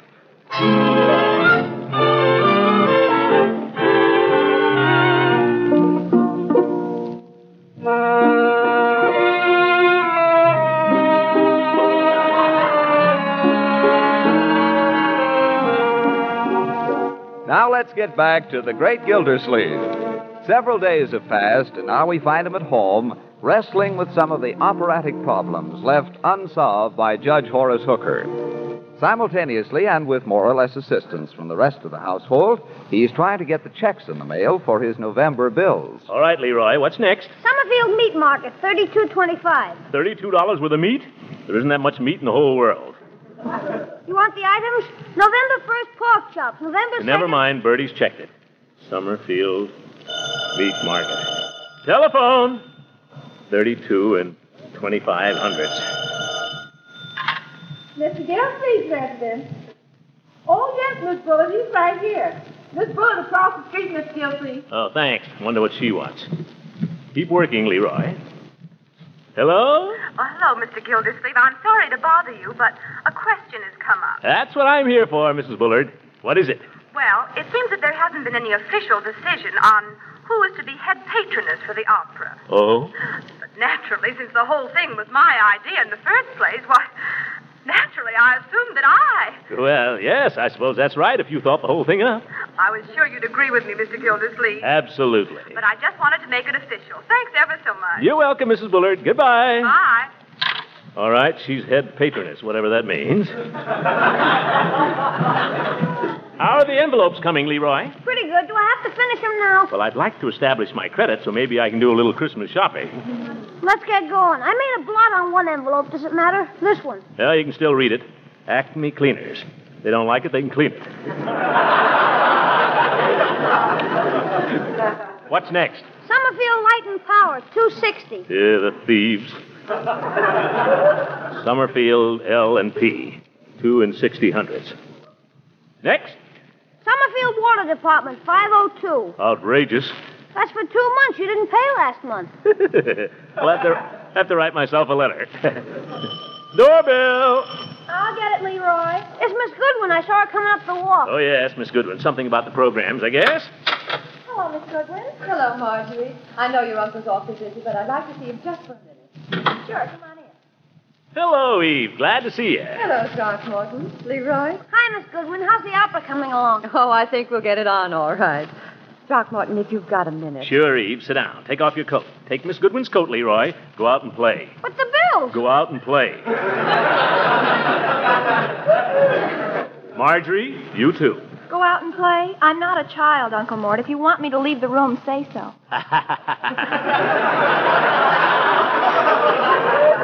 I don't think any of this is necessary, Throckmorton. But we're going to have an opera a week from today, you know. Oh, yes. The important thing is we ought to decide which one it's going to be. Oh, yes. Well, what operas has this company got? Well, they offer a choice of 3 for this kind of engagement. Carmen, Rigoletto, or Tannhauser. Let's make it Tannhauser. Tannhauser. All right, but why? Never mind why. You asked me which opera, and I told you. Bing, bing, that's me. All right, I'm glad you settled it.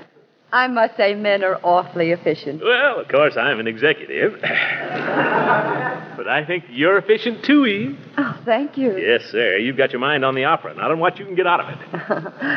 Well, I've got to go and see Hogan Brothers about their ad. They're taking the back cover. Atta girl. You know, Eve, you ought to get a percentage of the profits. I just hope there are some. Well, drop in anytime, Eve. Anytime you need a quick decision, bing, bing, you know where to come. It's a great comfort. Goodbye, Eve. Goodbye, Throckmorton. Oh, by the way, the program should include the name of the head patroness. I sort of wondered... Oh, you want to be head patroness, is that it? Well, Then head patroness you shall be. Yes, sir, let's not beat around the bush. Well, do you really think I deserve it? I don't know who deserves it more. Consider it settled. Bing, bing. Oh, thank you. Goodbye, Throckmorton. Ta-ta, Eve. Come around next week. I'll have mistletoe. Uncle Mort, I heard you tell Mrs. Bullard she could be head patroness. What's the difference? Tell one, tell all. An executive can't bother with details, my dear. Oh, so that's it. Mr. Gildersleeve, you going downtown today or you going to be here for lunch? I'll be here, Bertie, working. But I don't want anything elaborate, just a tray at my desk. Yes, sir. About a 3-course tray? Fine, Bertie. Okay, I'll get working on it. Now what? Hello? Hello, Mr. Gildersleeve. This is Mrs. Pettibone. Oh, yes, Mrs. Pettibone. How's everything going? Just splendidly. The Women's Club has sold every single one of its tickets. We're over the top. Great work, Mrs. Pettibone, great work. Well, I guess you can relax a little now. I think I should. But there's something I want to ask you. Since the Women's Club is sponsoring the opera, and since I'm the president of the club, I suppose I am to be the head patroness, am I not? I didn't catch that, Mr. Gildersleeve. Oh, yes. You say you want to be head patroness, Mrs. Pettibone? I say I should be. Well, all right. After all, it's only... It's only fair. Thank you, Mr. Gildersleeve. Oh, not at all, Mrs. Pettibone. In fact, don't mention it. Goodbye. Goodbye. Just a title. What difference does it make? But these women... Come in. Yoo-hoo, Throckmorton. All right, you can be head patroness of the opera. Why, Throckmorton, you darling. Well, that was what you wanted, wasn't it? No, but I think it's just lovely. All right, now let me get back to work or there won't be any opera. Scat!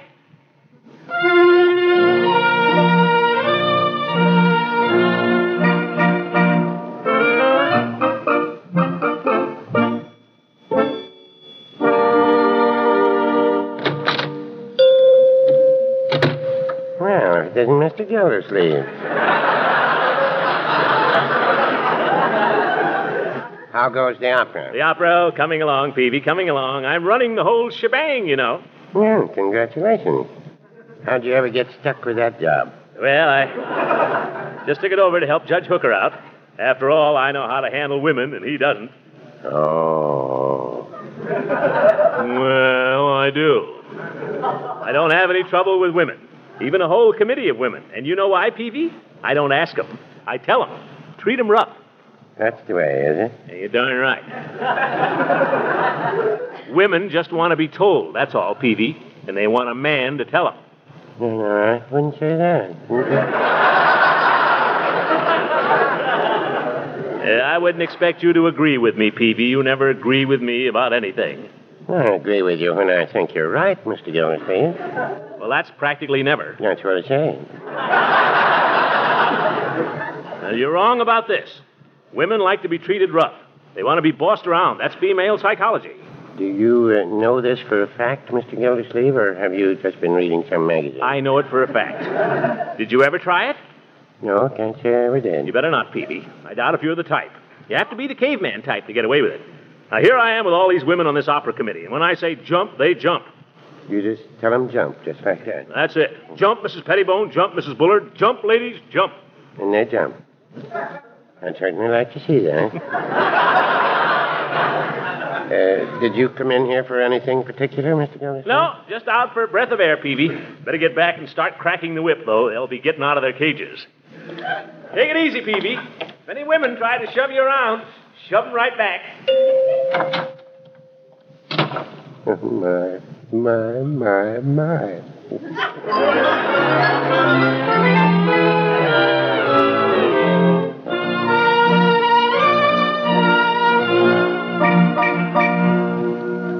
All right, now, Leroy, we'll check the list of box holders. Gosh, Unc, I'm tired of checking stuff. Why can't Marge check anything? Your sister's going to see about her costume. Costume? Is she going to be in the opera? No, she's going to sell programs.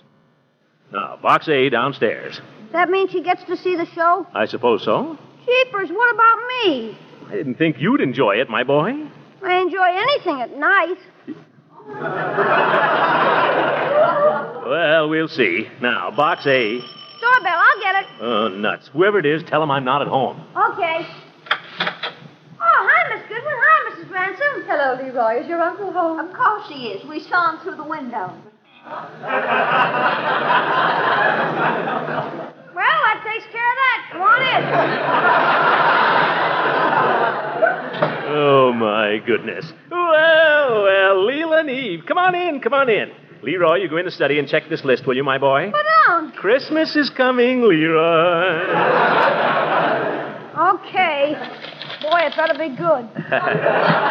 Well, sit down, ladies. Make yourself comfy. How's everything going? Everything's going all right, Throckmorton, only there's something you'll have to straighten out. Well, you know me. Bing, bing, I give my decision. Throckmorton, you told me this morning I was to be head patroness, and now I find Miss Goodwin somehow has the impression she was to be. Oh, that. Do you remember how I got the impression I was to be head patroness, Throckmorton? Well, now, let's see.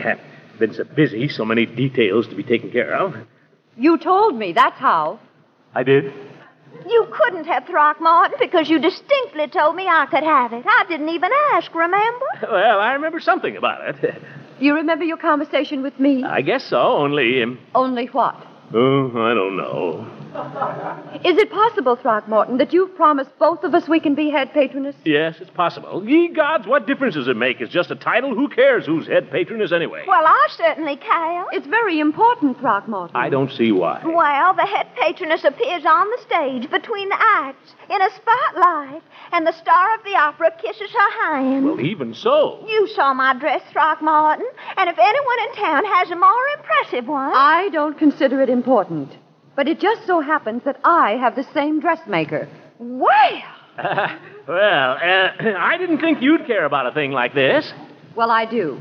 But perhaps not for the same reasons as Mrs. Ransom. She seems to have forgotten that the head patroness has to make a speech. I hope you'll want the committee effectively represented. Oh, yes, that's very important. Well, I hope you don't think I'm tongue-tied, Throckmorton. Oh, no. I once gave a talk before 1,000 people down home. The time the Sunday school burned down and they raffled off a Buick to buy a new one. You made a speech? I certainly did. Yes. The lucky ticket is number 93. Eve Goodwin, I made a regular speech. I may not be a school teacher, but I'm just as... Now, Leela. Well, I won't stand here and be insulted. And if you cared all about the appearance of the head patroness, you'll choose me. Not necessarily. Of course, if he wants a matronly type. Eve. Matronly? I'm not considered matronly. But even if I was, I'd rather be matronly than scrawny. Mrs. Ransom, you be careful. I won't. Throckmorton, make up your mind. Is it me or her? Yes, Throckmorton. Is it she or I? School teacher? Widow? Oh, ladies. For heaven's sake, let's be reasonable. All right. Give us a decision. You're the chairman. Well, now, let's see. By the way, whatever happened to Miss Tate? Don't try to change the subject. Oh, but I'm terribly concerned about her, Leela. After all, swallowing a pin. She coughed it up. She's perfectly all right. Now, who's going to be head patroness? Poor Miss Tate. Must have been very painful. Never hurt her at all. Now, stop shilly-shallying, Throckmorton. Well, now, ladies, I have to think. Oh, doorbell. Excuse me, ladies. Well, Mr. Gildersleeve. Well, hello, Mrs. Pettibone and Mrs. Bullard. Excuse me, I think I heard the telephone. I didn't hear anything. They're after me, Leroy. They're after me. Who? Women, trapped in a hen roost. Now I know how that poor dressmaker felt. Leroy, quick! Get me a pin and a glass of water.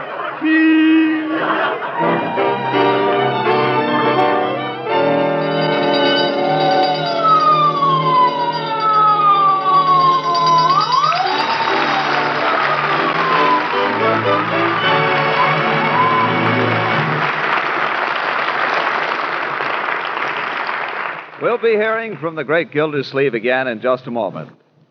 You'll remember a few minutes ago, I had a conversation with a lady about what a swell spread parquet margarine is for lunchbox sandwiches, because you can spread it so easily and quickly, and that you can't beat parquet for economy, because it's only about half the price of costly spreads.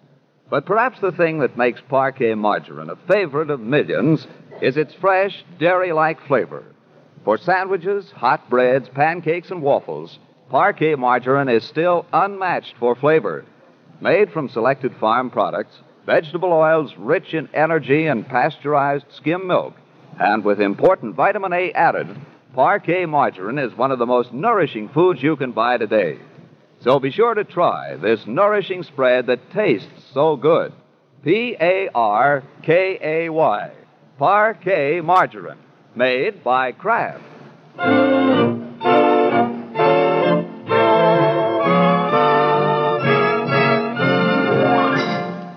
Folks, you know how kids are, always pestering you to tell them a story over and over? Well, I thought, why not just have a phonograph record you could play, make the kids happy, and save yourself the trouble? And that's just what I did. I made 3 records: Puss in Boots, Jack and the Beanstalk, and Rumpelstiltskin. All good stories with pretty music, too. You can get the album at any music store right now. Make a mighty nice Christmas present. Just thought I'd mention it. Good night. The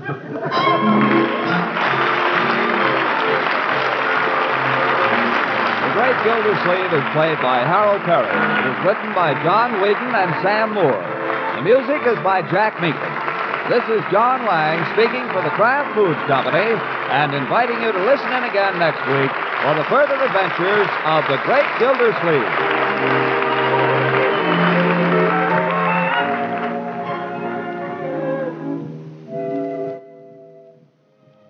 For tempting variety at mealtime, treat your family to food zestfully flavored with Kraft prepared mustards. Remember, there are 2 popular varieties: a tangy golden Kraft salad mustard that's mild and delicately spiced, and a sharper Kraft mustard with nippy horseradish added. They're both grand flavored treats in sandwiches and on frankfurters and cold cuts, and mighty appetizing blended into cooked foods, too. Buy both kinds. Ask for Kraft salad mustard and Kraft horseradish mustard when you shop tomorrow. Yep, those records are out there. You can find them. Maybe I'll try to find them. Would you like to hear them? Let me know. You can contact us through Facebook. We are also on the Twitter machine at Classic Radio WC, or our webpage, classicradio.stream. Classicradio.stream. If you want to buy me a coffee there, you can do that too. That would be nice. At our webpage, we also have all sorts of interesting items and things that you might not know. So now, let's roll on here. We'll have Jack Benny up next from 72 years ago as they're in Palm Springs for the winter. December 9th, 1951. That's up next. And just a warning, you'll hear Jack's song coming up. Our religious institutions are strongholds of the American way of life. Our country was founded by men who had faith in God and who were willing to endure hardship and sacrifice for the sake of that faith.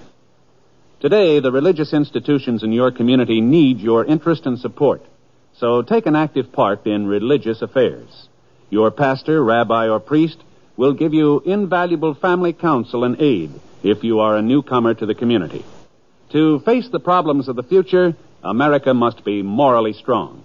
And that moral strength comes through worship and faith. Go to church this week and take someone with you.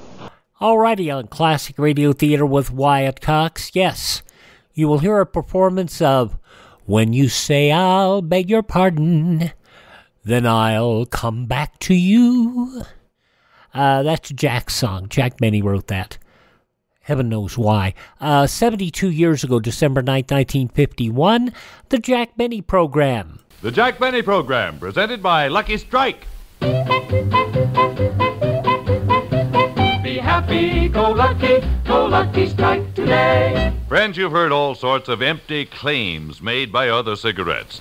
But now Lucky Strike sweeps away the smokescreen of double talk with facts. Not claims, facts. The facts are that Lucky's fine, mild, good-tasting tobacco goes into the cigarette that's made better, with no annoying loose ends to spoil the taste. A month-after-month comparison of cigarette quality based on tests certified to be impartial, fair, and identical proves Lucky Strike, by far, the best made of all 5 principal brands. These results are verified by leading laboratory consultants. For example, Foster D. Snell Incorporated of New York City reports, In our opinion, the properties measured are all important factors affecting the taste of cigarette smoke.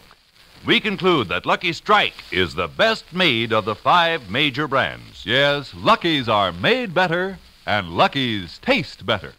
Always so mild, so smooth, so firm and fresh, with better taste in every puff. So next time you buy cigarettes, remember the facts. Enjoy fine, mild, good-tasting tobacco and the cigarette that's made better, the cigarette that tastes better, Lucky Strike. Yes, be happy. Go Lucky. Make your next carton Lucky Strike. Be happy, go Lucky Strike today.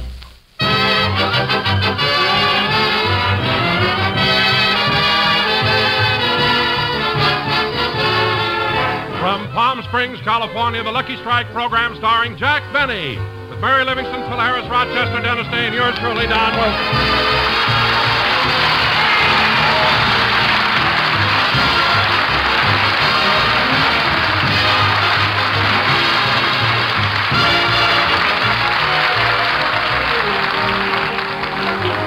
And now, ladies and gentlemen, from Palm Springs, that oasis of the desert, we bring you the Sheik of Araby, Jack Benny.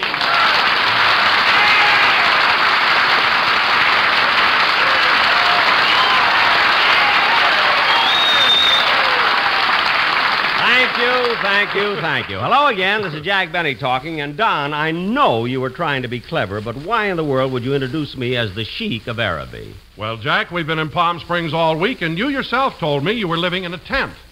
A tent? No, Don, you misunderstood me. I said I was living at the El Contento. It's a very nice place, so there's no connection between me and a sheik. But, Jack, at 8 o'clock this morning, I saw you in a long robe walking down Palm Canyon Drive with a dagger in your hand. That was a toothbrush. I was on my way to the washroom.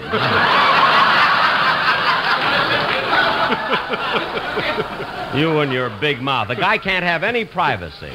Well, in that case, Jack, I'm sorry. No, Don. Now that I think of it, I'm glad that you called me the Sheik of Araby. Because tonight, into your tent I'll creep and rip up your contract.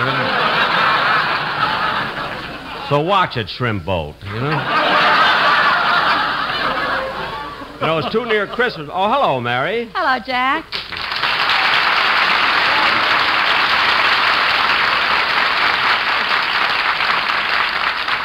Well, now we have the usual question. Well, Mary, what have you been doing since we got to Palm Springs? Oh, I did some swimming, played some tennis, and yesterday, for the first time, I went horseback riding. Oh, so that's where you were yesterday. Yeah. Huh? First, I went on a breakfast ride, and when I got back from that, I went on a lunch ride. Uh-huh. When I got back from that, I went on a steak ride. Gee. When I got back from that, I went on a moonlight barbecue ride. Mary, how could you eat so much? Who ate? Somebody put glue on my saddle. Mary, you mean all day yesterday you were stuck to the saddle? Today, too. Why do you think I'm wearing this long skirt? Oh. When you came through the door, I thought you were hinting for a game of leapfrog.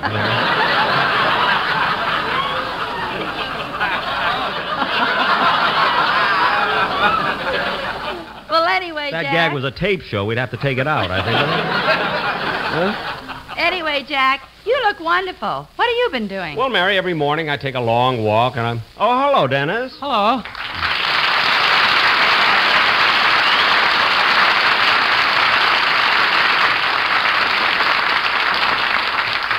Well, Dennis, now that you're here... Wait a minute, Mr. Benny. Don't you notice anything different about me? Different? No. Well, look, man, look! I'm looking. Well, can't you see anything different about me? No. Gee, and everybody told me I'd look better with a mustache. But, Dennis, you haven't got Oh, darn it, I left it in my pocket. Well, that's the silliest thing I ever heard. Imagine going out and buying a false mustache.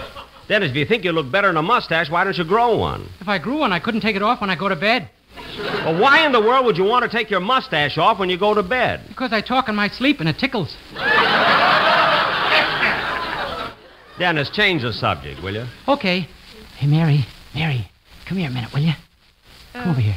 What is it, Dennis? I really played a joke on Mr. Benny yesterday. What'd you do? Well, I heard that you were going out on a breakfast ride, and I figured that Mr. Benny would go with you. So I put some glue on one of the saddles.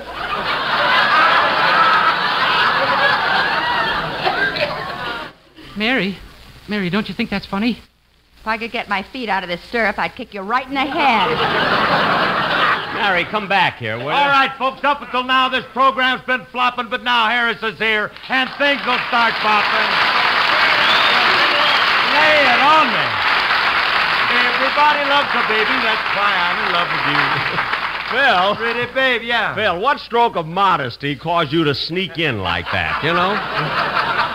No modesty, Jackson. I just thought I'd liven things up.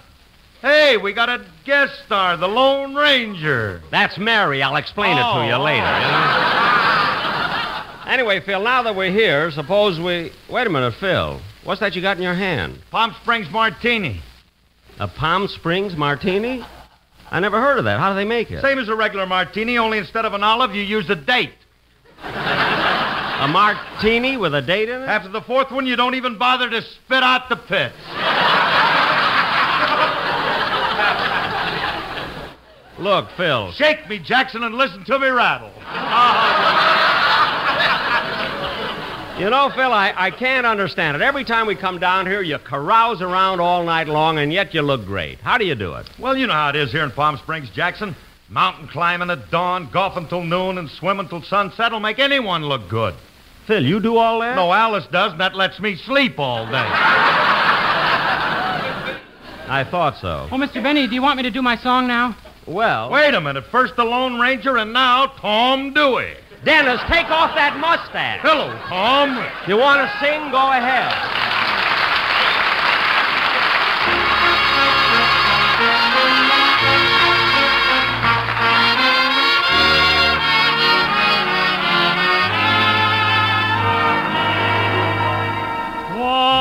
Once and only once, the one and only comes along.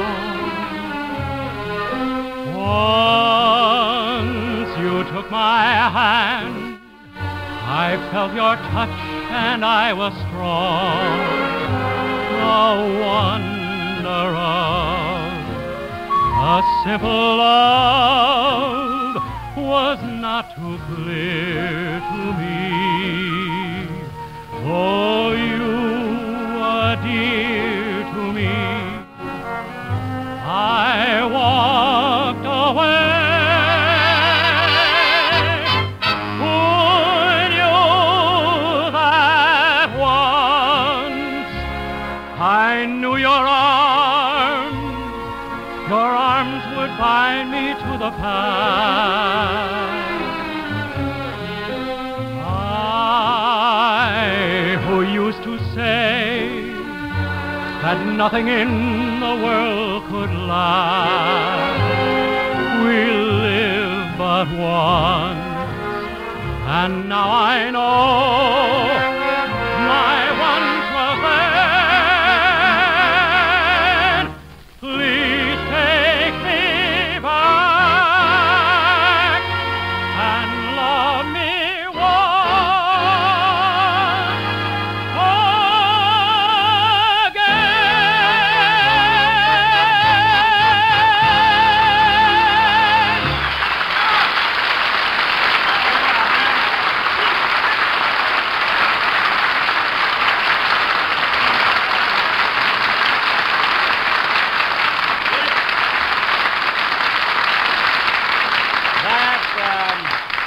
That was one sung by Dennis Day. Very good, too, Dennis. And now, kids, I have something important to tell the audience. Oh, Mr. Benny, do you mind if I say something now that we're in Palm Springs, huh?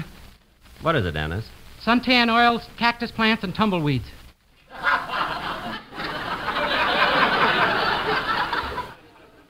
Suntan oil, cactus plants, and tumbleweeds? What's that? Well, if we can't be funny, let's be topical. Dennis, what makes you act so silly? Phil gave me a date, and boy, was the juice strong.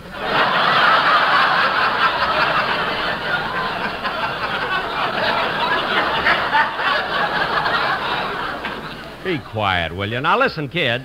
I have something important I want to tell the audience. It's a real surprise. Oh, Don, did you hire that trio you told me about? Yeah, they should be here any minute. Good. What's this about a trio? Well, Mary, Don found a famous singing group right here in Palm Springs that are going to sing the song I wrote. When you say I beg your pardon, then I'll come back to you. No, Jackson, not that one. Straighten my hair. Tell everybody I got 9 toes, but don't sing that song again. Please. Now, wait a minute, Phil. Phil, that's a wonderful song. It's a wonderful song, and someday it'll be one of the biggest hits in the country. Yet at every opportunity, you kids knock it. I don't like it either, and I'm full of date juice.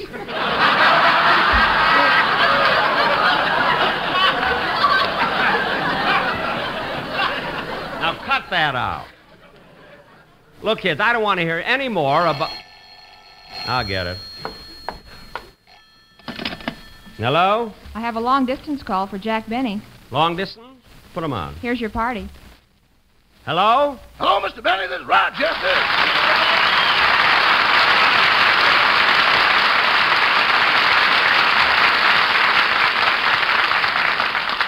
Rochester, why is this call long distance? I left you at my hotel. I'm calling from the washroom.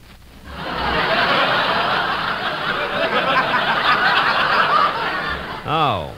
You forgot your electric razor again. I don't care what I forgot. You have to call me in the middle of my broadcast? The middle of your broadcast? Certainly. It's 4:15. It's 5:15 here. What? The washroom's on mountain time. Oh. Anyway, Roger, how did you know I left my electric razor in the washroom? I followed the cord from the hotel. Oh. And say, boss. What? I found out why your electric razor went dead while you were shaving this morning. Why? The super chief ran over the cord in Cucamonga. I knew something happened. Now, Rochester, take my things back to the hotel, then press my gray suit, lay out my shirts and tie, and be sure Boss, I can't hear you. You'll have to talk louder. What's the matter? The Greyhound bus just pulled in. This place is a madhouse. Oh. Well, never mind, Rochester. I'll see you later. Goodbye. Goodbye.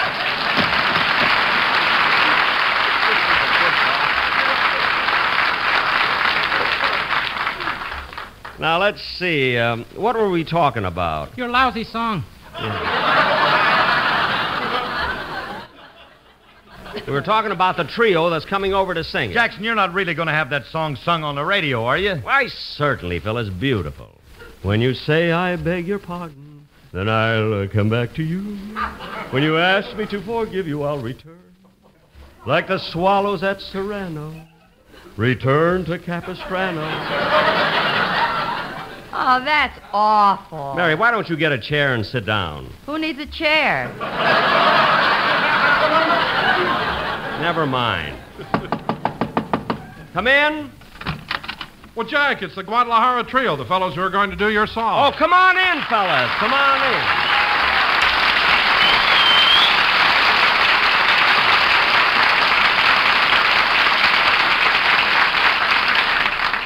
Jack, are you really going through with this? Certainly, Mary. Now, I'll admit that the melody might not be the greatest, but the lyrics... Wait till you hear the words sung by professional singers.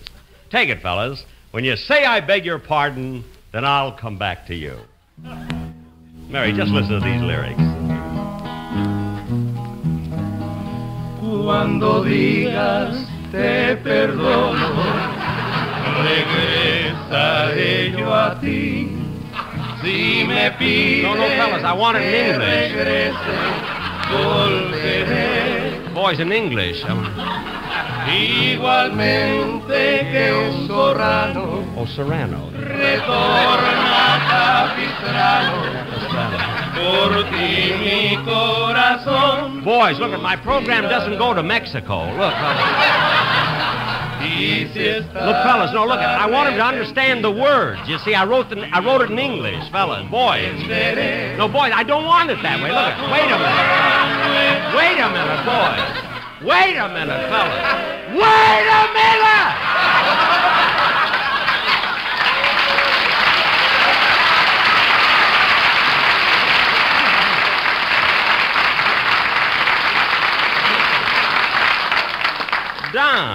Don, what is this? I thought they were going to sing my song in English. Well, Jack, so did I. That's what their manager told me.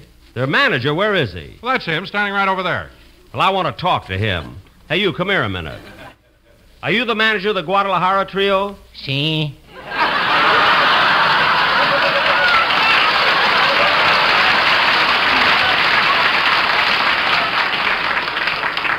Well, they do popular songs, don't they? Si. Well, can't at least one of them speak English? Si. Which one? She. You mean he? Si.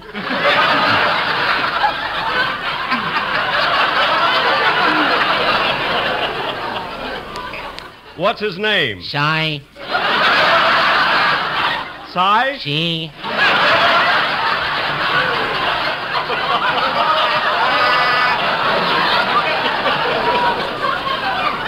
Look at it, they can't sing in English. They're no good to me. All right, fellas, you can go. Well, now, wait a minute, Jack. As long as they're here and you've hired them, why not let them sing something they know? Well, that's all right with me. Is that all right with Si? Si. All right. Sing already. Sing the song. Adiós, muchachos, compañeros de mi vida. A Lucky Strike. Me toca a mí hoy emprender la retirada. And you will also find that they are better tasting. Adiós, muchachos, ya me voy, yo me resigno. A Lucky Strike. Se acabaron para mí so round so firm. Mi cuerpo enfermo tiene no luces. LSMFC just does the smoke for me. I like them, yes, sí. Es el MCMFT, la pobre de mi madre santa viejita y de mi noviecita que tanto amé. When you are dancing and she's dangerously near you, Paponalaki, se acabaron para mí so round so fair. Mi cuerpo enfermo tiene no luces.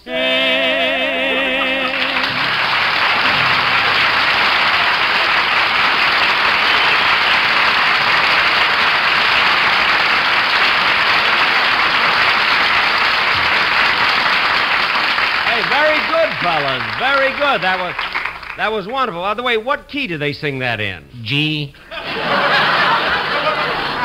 G? Si. All right, fellas, you can go. And now, ladies and gentlemen, as is our custom here in Palm Springs, tonight we are going to present our annual Palm Springs murder mystery entitled... Hold it, Benny. Hold it. Huh? Hey, kids, it's Charlie Farrow.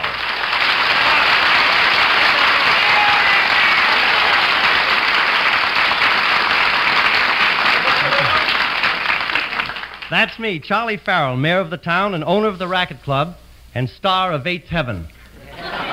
Eighth Heaven? Charlie, that's Seventh Heaven. Well, everything's a little higher in Palm Springs.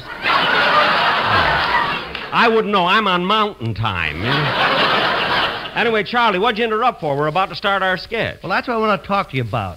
I've been sitting out in the audience waiting for this. How every year you come down here to Palm Springs and do a play called Murder at the Racket Club, and it's giving my joint a bad name. Why, Charlie, that's ridiculous. It's all done in fun. Nobody believes it. Well, that's where you're wrong. Only last week, some people from New York were staying at the Racket Club, and they came over to me and wanted to know where the body was lying. Really? Yeah, fortunately, Phil Harris was there, so I could show them one.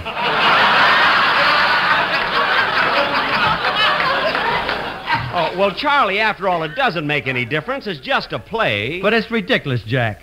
We've never had a murder at the Racket Club. We have a suicide every day or so, but no murders. Suicides? Yeah, when people get their bills. It sounds like the 4th of July. Shouldn't have stopped in the middle of the sentence there, but it's all right. No kidding. Anyway, Rehearsal, Jack. He reads it fine. Anyway, Jack, as a favor to me, I wish you wouldn't do Murder at the Racket Club. Okay, Charlie, if you feel that way about it, we won't do Murder at the Racket Club. We'll set the scene somewhere else. Thank you, Jack. Take it down. Ladies and gentlemen, tonight we're doing a brand new play entitled The Palm Springs Murder Mystery, or The Sun Went Down at 3:59 and the Body Was Cold at 4. Curtain music.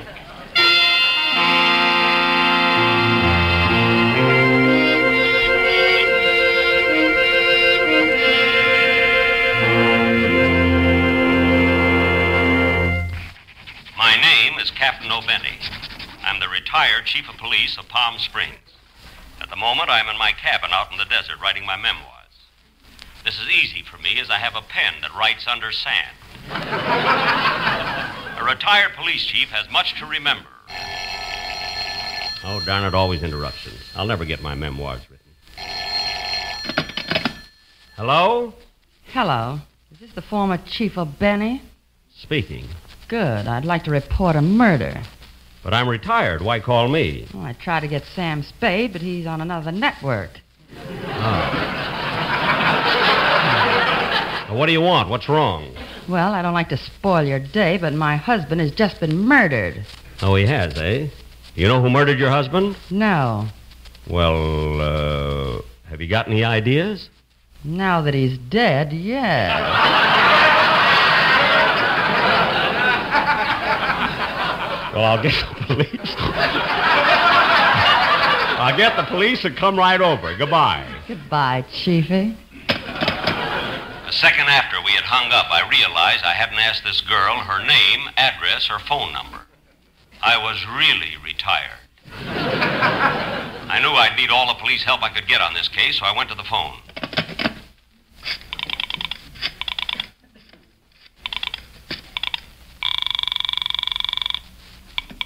Hello, Palm Springs Police Station. Let me speak to the new police chief. Yes, sir.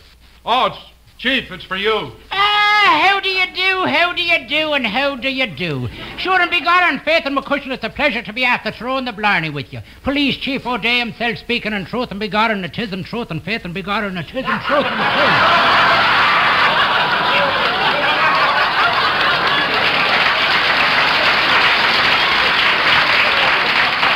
O'Day, this is former Captain O'Benny. Oh, I thought you were a tourist. They expect us policemen to be Irish. Now listen, O'Day, there's been a murder committed. Well, come on over. Me and me boys will help you solve the crime. I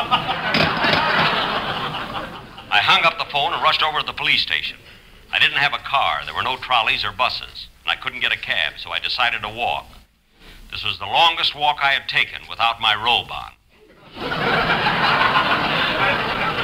For the next 4 hours, we questioned everybody. Our search even took us out into the desert.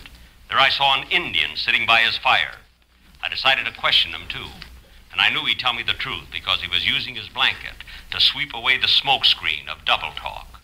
I walked over to him and said, Are you an Indian? Ugh. You live out here in the desert? Ugh. Have you lived out here in the desert long? Ugh. I'm going to ask some questions, and I want the truth, see? See?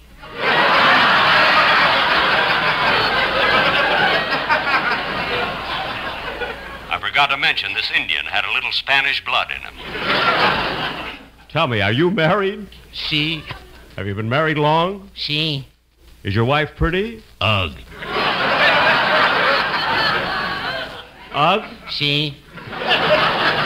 Now, look, there was a murder committed here in Palm Springs. Where were you last night? Me have perfect alibi for last night. An alibi, eh? Well, all right, where were you? You follow me. Me take you there. I followed him, and he took me there. I found out later this was the Iroquois version of Come On to My House.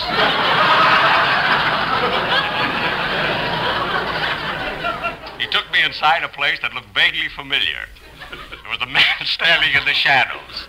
Then the Indian said, Me was here last night. You ask that man there. Him prove my alibi, no double talk.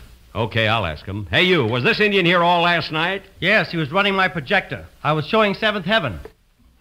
At your prices, should be 10th Heaven already over there. Well, I guess his alibi... Wait a minute. Now, Jack, you promised me there wouldn't be any more murder mysteries here at the Racket Club. I can't help it, Charlie. This Indian led me here, and I'll have to make an investigation. Tell me the names of all the guests. I don't know all their names. Look in the register. Okay, I will. Not that one.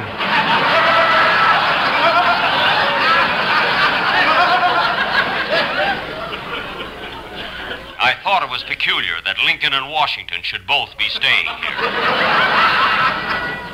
Now, look, Farrell, you're going to answer some questions. No, I'm not. Now, you promised me to stay out of the Racket Club. But there's been a murder here. Now, where's the body? Here I am, Chiefy. I mean the dead one. And take off that saddle. Now, Farrell, there's been a murder committed here, and I'm going to find out who did it. I'm going to question everybody in the place. First, I'll go into the bar. Now listen, men. I'm here to... Mary. Mary's the Guadalajara Trio. And they're singing my song in English. In English. Keep it up, boys. Keep it up. At Serrano, return to Capistrano. For you,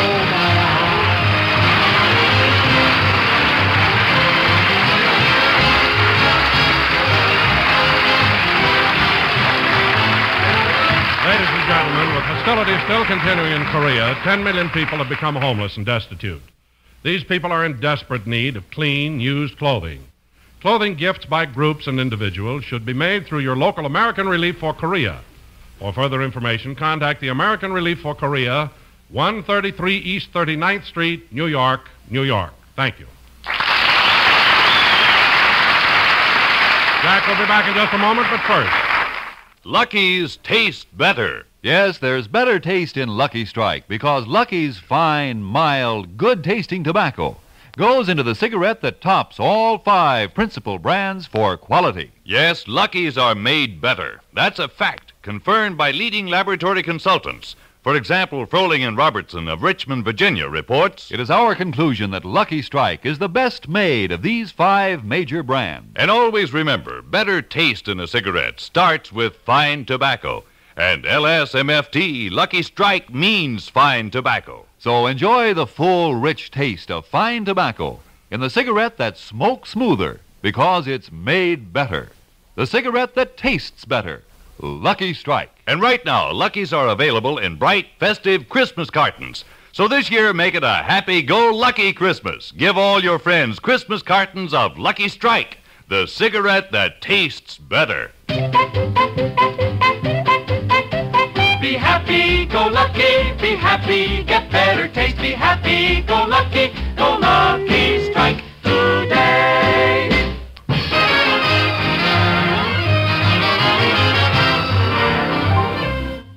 Ladies and gentlemen, immediately after my broadcast next Sunday, I will do my second television show of the season. So I hope you'll all be watching. Jack, who's going to be on your television show next Sunday? Well, Mary, I tried to get Barbara Stanwyck, but I don't know, she told me she had a headache. Then I asked Danny Kaye, and he told me he had a headache. Then I asked Claudette Colbert. I wanted her to be on it, but I don't know, she told me she had a headache. Then I asked Tyrone Power, and he told me he wanted $5,000. So you had a headache? Yes, I had a headache. But anyway, tune in next week, ladies and gentlemen, because we'll have 29 minutes and 30 seconds of fun. Good night, everybody.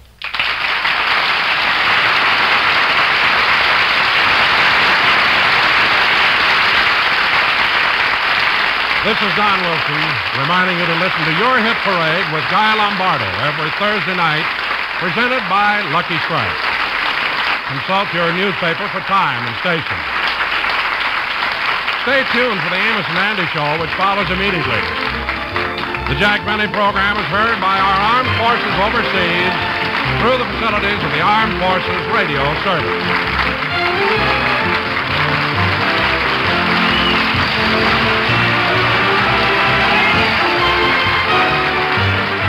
This is the CBS Radio Network.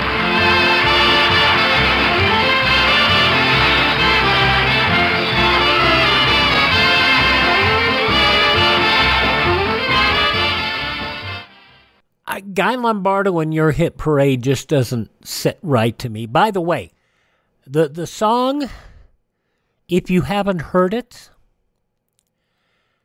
and these are the lyrics to the song, and I have no musicians to accompany me, so as Phil Harris would say, I'm going to do the song Acapulco. When you say I beg your pardon, then I'll come back to you. When you ask me to forgive you, I'll return. Like the swallows in Serrano, return to Capistrano. For you my heart will always, always, always, always yearn. When you say that you are sorry, then I will understand. 'Neath the harvest moon we'll pledge our love anew. Oh, my darling, though we're parted, come back to whence we started. Yes, whence. And sweetheart, then I'll come back to you. So there you go. Jack Benny's When You Say I Beg Your Pardon, Then I'll Come Back to You. Since you only heard the little bit. Jack Benny, from 72 years ago, December 9th, 1951. And that song is just as popular today as it was 72 years ago. Lum and Abner next here on Classic Radio Theater with Wyatt Cox. But first... Not all careless drivers have accidents, but many such careless drivers cause accidents. A woman driver who drives slowly down Main Street while doing a little window shopping is a menace. So is the man who insists on telling the people in the back seat of his car about his poker game last week. It's no wonder that ordinarily cautious drivers start to lose their tempers and take dangerous chances to pass these careless drivers. When an accident results, the person who caused the accident probably won't even be touched. So the National Safety Council says if you want to window shop, get out and walk. If you are too busy describing one of your sterling feats to pay any attention to traffic, get out and walk. The driver's license you have does not give you the right to endanger the lives of your passengers or other human beings. Driving can be dangerous. Keep your mind on what you're doing, or walk. To wrap up this hour of Classic Radio Theater with Wyatt Cox with an episode of Lum and Abner. This was originally broadcast December 9th, 1941, as the bakery rolls on. The makers of Alka-Seltzer bring you Lum and Abner.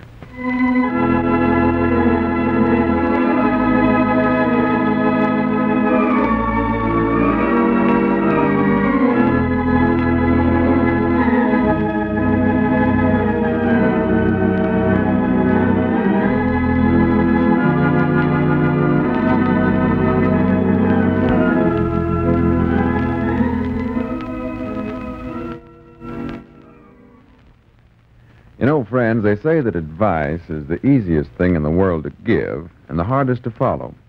But say, here's a bit of friendly advice that's both easy to give and easy to follow. It's simply this. When you have acid indigestion or sour, upset stomach, alkalize with Alka-Seltzer. For Alka-Seltzer does offer prompt relief, pleasant relief, and such welcome relief for minor stomach upsets fast. You see, it not only reduces excess gastric acidity, but it also helps to relieve the dull pain and that full, stuffy feeling. It's easy, too, because all you have to do is drop an Alka-Seltzer tablet or two into a glass of water like this, listen to it fizz,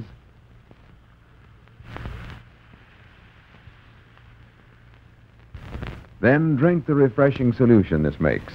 That's all there is to it. No mixing, no stirring, no bother. You're in for a real treat the first time you take Alka-Seltzer for acid indigestion, for sour, upset stomach, for occasional distress after meals, or heartburn. So the next time, alkalize with Alka-Seltzer, and you'll feel better fast. Get Alka-Seltzer by the package at any drugstore, or ask for it by the glass at any drugstore soda fountain. And now, let's see what's going on down in Pine Ridge. Well, the Pine Ridge Bakery is doing business, but Lum's first new product, prune bread, didn't turn out so well. The only thing that can be said in its favor is that it drove Grandpappy Spears in the Almanac out of the Jot 'em Down store and sent him home to bed. As we look in on the little community today, we find Abner in the store, library, and bakery, and Cedric has just entered. Listen. Well, hello, Cedric. Morning, Mr. Abner. Come on in. Well, whereabouts is Mr. Lum at? Oh, well, he went into the county, see. He'd had some business to do in there. Ought to be back pretty soon, though. What do you want to see him about? Well, I never wanted to see him. I just hoping he'd gone so you could read me another one of them stories you got in the library over there. Oh, well, I'm sorry, Cedric. I can't read you nothing today. I'm too busy. I'd like to hear that one about Pinky Winky the rabbit. Well, some other time, Cedric. Old Pinky Winky wanted to swim underwater like a goldfish, didn't he? Yeah. So me and Freddie Fox put up a sign, swimming instructor, and then when Pinky come over there, the fox jumped at him and hit his head on the sign and fell in the creek and drowned. You recollect that story, Mr. Abner? Why, of course I do. Oh, how does it go? How does it go? Why, you just now told me the whole thing. Yes, sir, but I want to hear you tell it again. I just love the way you tell it. Oh, Cedric. Well, you'll have to stop bothering me today. I just got too much work to do. Got to run the store here, and the library, and the bakery, and 100 other things. Why don't Mr. Lum stay here and help you some? Oh, he thinks he's got to go into the county seat and get orders for bread and cakes and stuff. The county seat? Yeah, he's got it in his head now, Cedric, that he wants to run a bakery wagon clean from here to the county seat. Bakery wagon? Yeah. He ain't baked up a thing yet that's fit to eat, but still he wants to sell the dad-blame stuff all over the country. We got some of that prune bread he made yesterday. I'd rather you wouldn't even mention that, Cedric. Mama and Papa both got some of it, and they got sick eating. I ain't surprised. So I give it to my dog, and he got sick, too. Well? Just sat there and whined all night long. He did, huh? Yes, but I sort of liked it myself. You got any more of it around here? Any more? Of course not. I throwed every bit of that away. And as long as I live, I hope I never come face to face with another piece of that tarnation stuff. Makes me shudder to think about it. What happens in that story about Pinky? Just a minute, Cedric. I believe that was our ring. Telephone. I'll get it. Hello. Jot 'em down, store and library and bakery and stuff. Abner Peabody doing the talking. Huh? Oh, it's you again, Grandpap. Well, what do you want this time? Whether I like Pinky, Winky, or Little Face today. Uh-huh. Or the mole. Uh-huh. Or oily. Yeah. Well, that's interesting, Grandpap. That's the story. All right. All right. Goodbye. Dog it, I don't care if they did. Did what, Mr. Abner? Why, Roanoke College beat William and Mary 13-0 in a football game in 1936. They did? According to the almanac. Or, at least that's what Grandpap said. William and Mary? Yeah. William and Mary who? I don't know, Cedric. He didn't say what their last names was.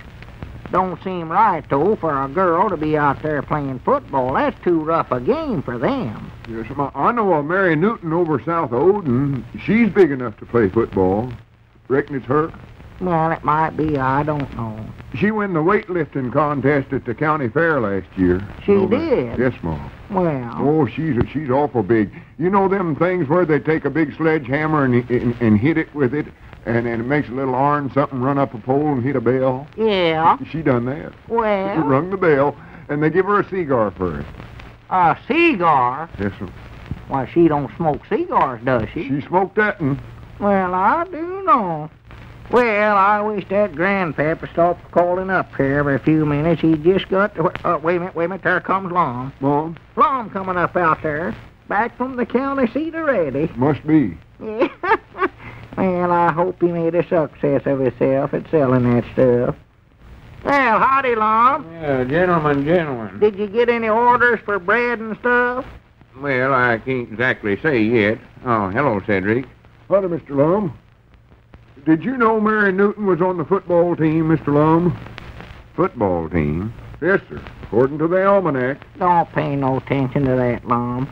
Grandpap just called up again to tell us something else that he read in that dad-blame book. For goodness sakes, is he still calling up? Yeah. I thought we got shut of him when we give him the almanac and let him take it home. I did, too. Thought he was sick today anyway. He is. But he keeps getting out of bed and goes clean downstairs to the phone every time he finds something he thinks is interesting. Well, I do know. My granny's he's going to read a hole right through that book. I wish he would, so as he'd have to quit reading the thing. Yeah, he's a nuisance. Oh, my.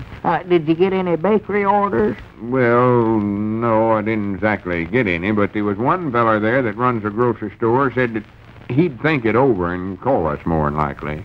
He'd think it over? Yeah. Well, I don't like the sound of that very well. Don't like the sound of it? Why, no, that's what we always tell a drummer when we don't want to buy something. Yeah, but this was different. I could tell he was sure enough interested, Abner. It was the Hudson Brothers who it was. Biggest store on the south side of town. Yeah. In fact, it's the only store over there. Yeah, I believe it is. He said his brother sort of looked after that end of the vine, and he'd talk to him quick as he got in. Well. He'd talk it over. Fact is, I figured he might have already called by the time I got out here. No, I ain't heard a thing from him. Well, I reckon his brother ain't came in yet. I give him a sample of that prune bread, and he ate it. Or ate part of it, anyway. Said he weren't much hungry, didn't believe. Uh-oh. What do you mean, uh-oh? Why? Well, just plain uh-oh, I reckon. Uh-oh, that's the reason he never called. If he done any calling at all, he more than likely called a doctor. Granny, you just wait and see. I bound you he'll order 40 or 50 loaves at a time. That's a big store. Oh, yeah, it's a big store, all right. Oh, my, yeah. You just ought to have seen the business they is doing this morning. Well... They do so much business, they have to advertise. They do? Yes, sir. Granny, that's what we ought to do, too, you know. Put an ad right there in the county seat paper. Well, folks ain't gonna walk all the way to Pine Ridge to buy a loaf of bread, Lum. Well, they got cars, ain't they? Well, nobody ain't gonna drive 44 miles to buy a loaf of bread neither. 22 miles is all it is out here. Well, they got to get back, ain't they? Yeah, that's right, ain't it? Why, sure. Well, they can buy more than one loaf at a time. Load their whole car up while they're here. Well, folks don't want to buy that much bread at a time. It'd get stale. Well, that ain't our worry. That's their business. Maybe they like stale bread. I don't know. Oh, nobody don't like stale bread. Well, how do you know? Granny, you've got to where you're the biggest know-it-all here lately I ever seen in my life. Wait a minute. That's our ring, I believe. I'll get it. Hi, Granny, that's more than likely one of the Hudson brothers calling right now. Yeah. Go ahead and answer, Dabner. Yeah. Tell him you're my secretary. That'll make a big impression on him. Hello, Jot 'em Down Store, Library, and Pine Ridge Bakery. That's right. Give it all to him. Oh, yeah. How many? 160. For the land's sake, Cedric, did you hear that? Yeah. Ordering 160 loaves. Well, I do know. 160 loaves, huh? Yeah, ain't that what he said, Abner? Well, just a minute. Hold up on. What'd you say, Long? Ain't that what he said, 160? Yeah, that's right. That's what I thought you Hello? Excuse me, Lom was hollering at me. Uh-huh. Now, Granny's run back there in the feed room and bring up 3 or 4 sacks of flour, Cedric. Uh-huh. We're in the bakery business right now. Yeah, we got it. Yeah. Yes, sir. Ordering some pies and cakes, too, I reckon. Why, sure, we'll deliver it this afternoon. Bakery's a success. All right, much obliged. Goodbye. Now, Granny, come on, Abner. You got to help me. Huh? Get a bunch of that yeast over there and put it in this wash tub. Yeast? Yeah, and then get some salt. Better bring in 2 or 3 buckets of water, too. Yeah, well, what are we doing, Long? We're mixing it up dough. What do you think we're doing? Oh. Here's the flour, Mr. Long. Good. Well, open up 2 or 3 sacks of it and put it in that tub, Cedric. Hurry up, Abner. We got to work fast Yeah, here. well, who we making all this bread for in such a rush? That's the time, Cedric. Now pour that bucket of water there in the tub. Long, who we making all this for in such a rush? Why, the fella you just talked to on the phone. On the phone? Why, sure, he ordered 160 loaves, didn't he? Why, no, that was Grandpappy Spears. He just wanted to tell me that there was 160 farms in Hamilton County, New York in 1930, and wanted us to deliver 2 cans of smoking tobacco over to him this afternoon. Well, I'll be dead blamed. Say, folks, if you're having a hard time these days making that budget of yours stretch so you can give your family the vitamins A and D they need, here's a ray of hope for you. Vitamin prices are down. That's right. The makers of Alka-Seltzer offer you 1-a-day brand vitamin A and D tablets at prices so low that folks like you and me can afford this much-needed vitamin protection for every member of our family. Think of it.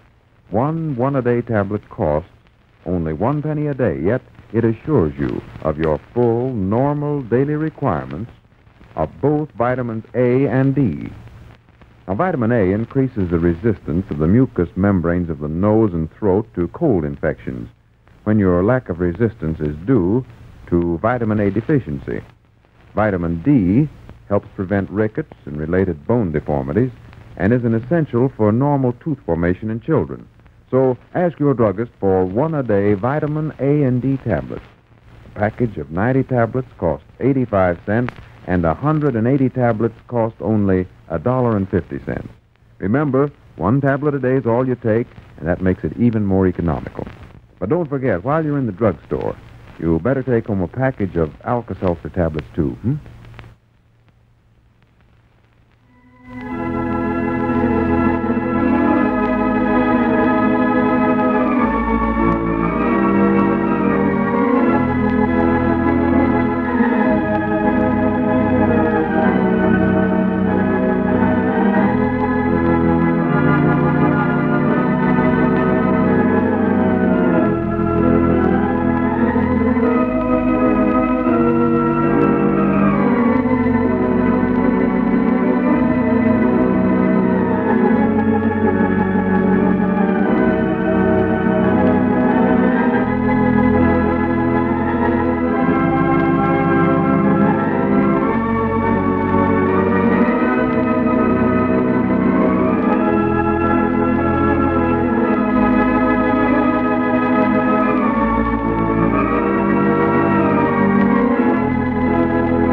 It always made me wonder, why publish all that stuff in an almanac? Nobody cared about it when it happened.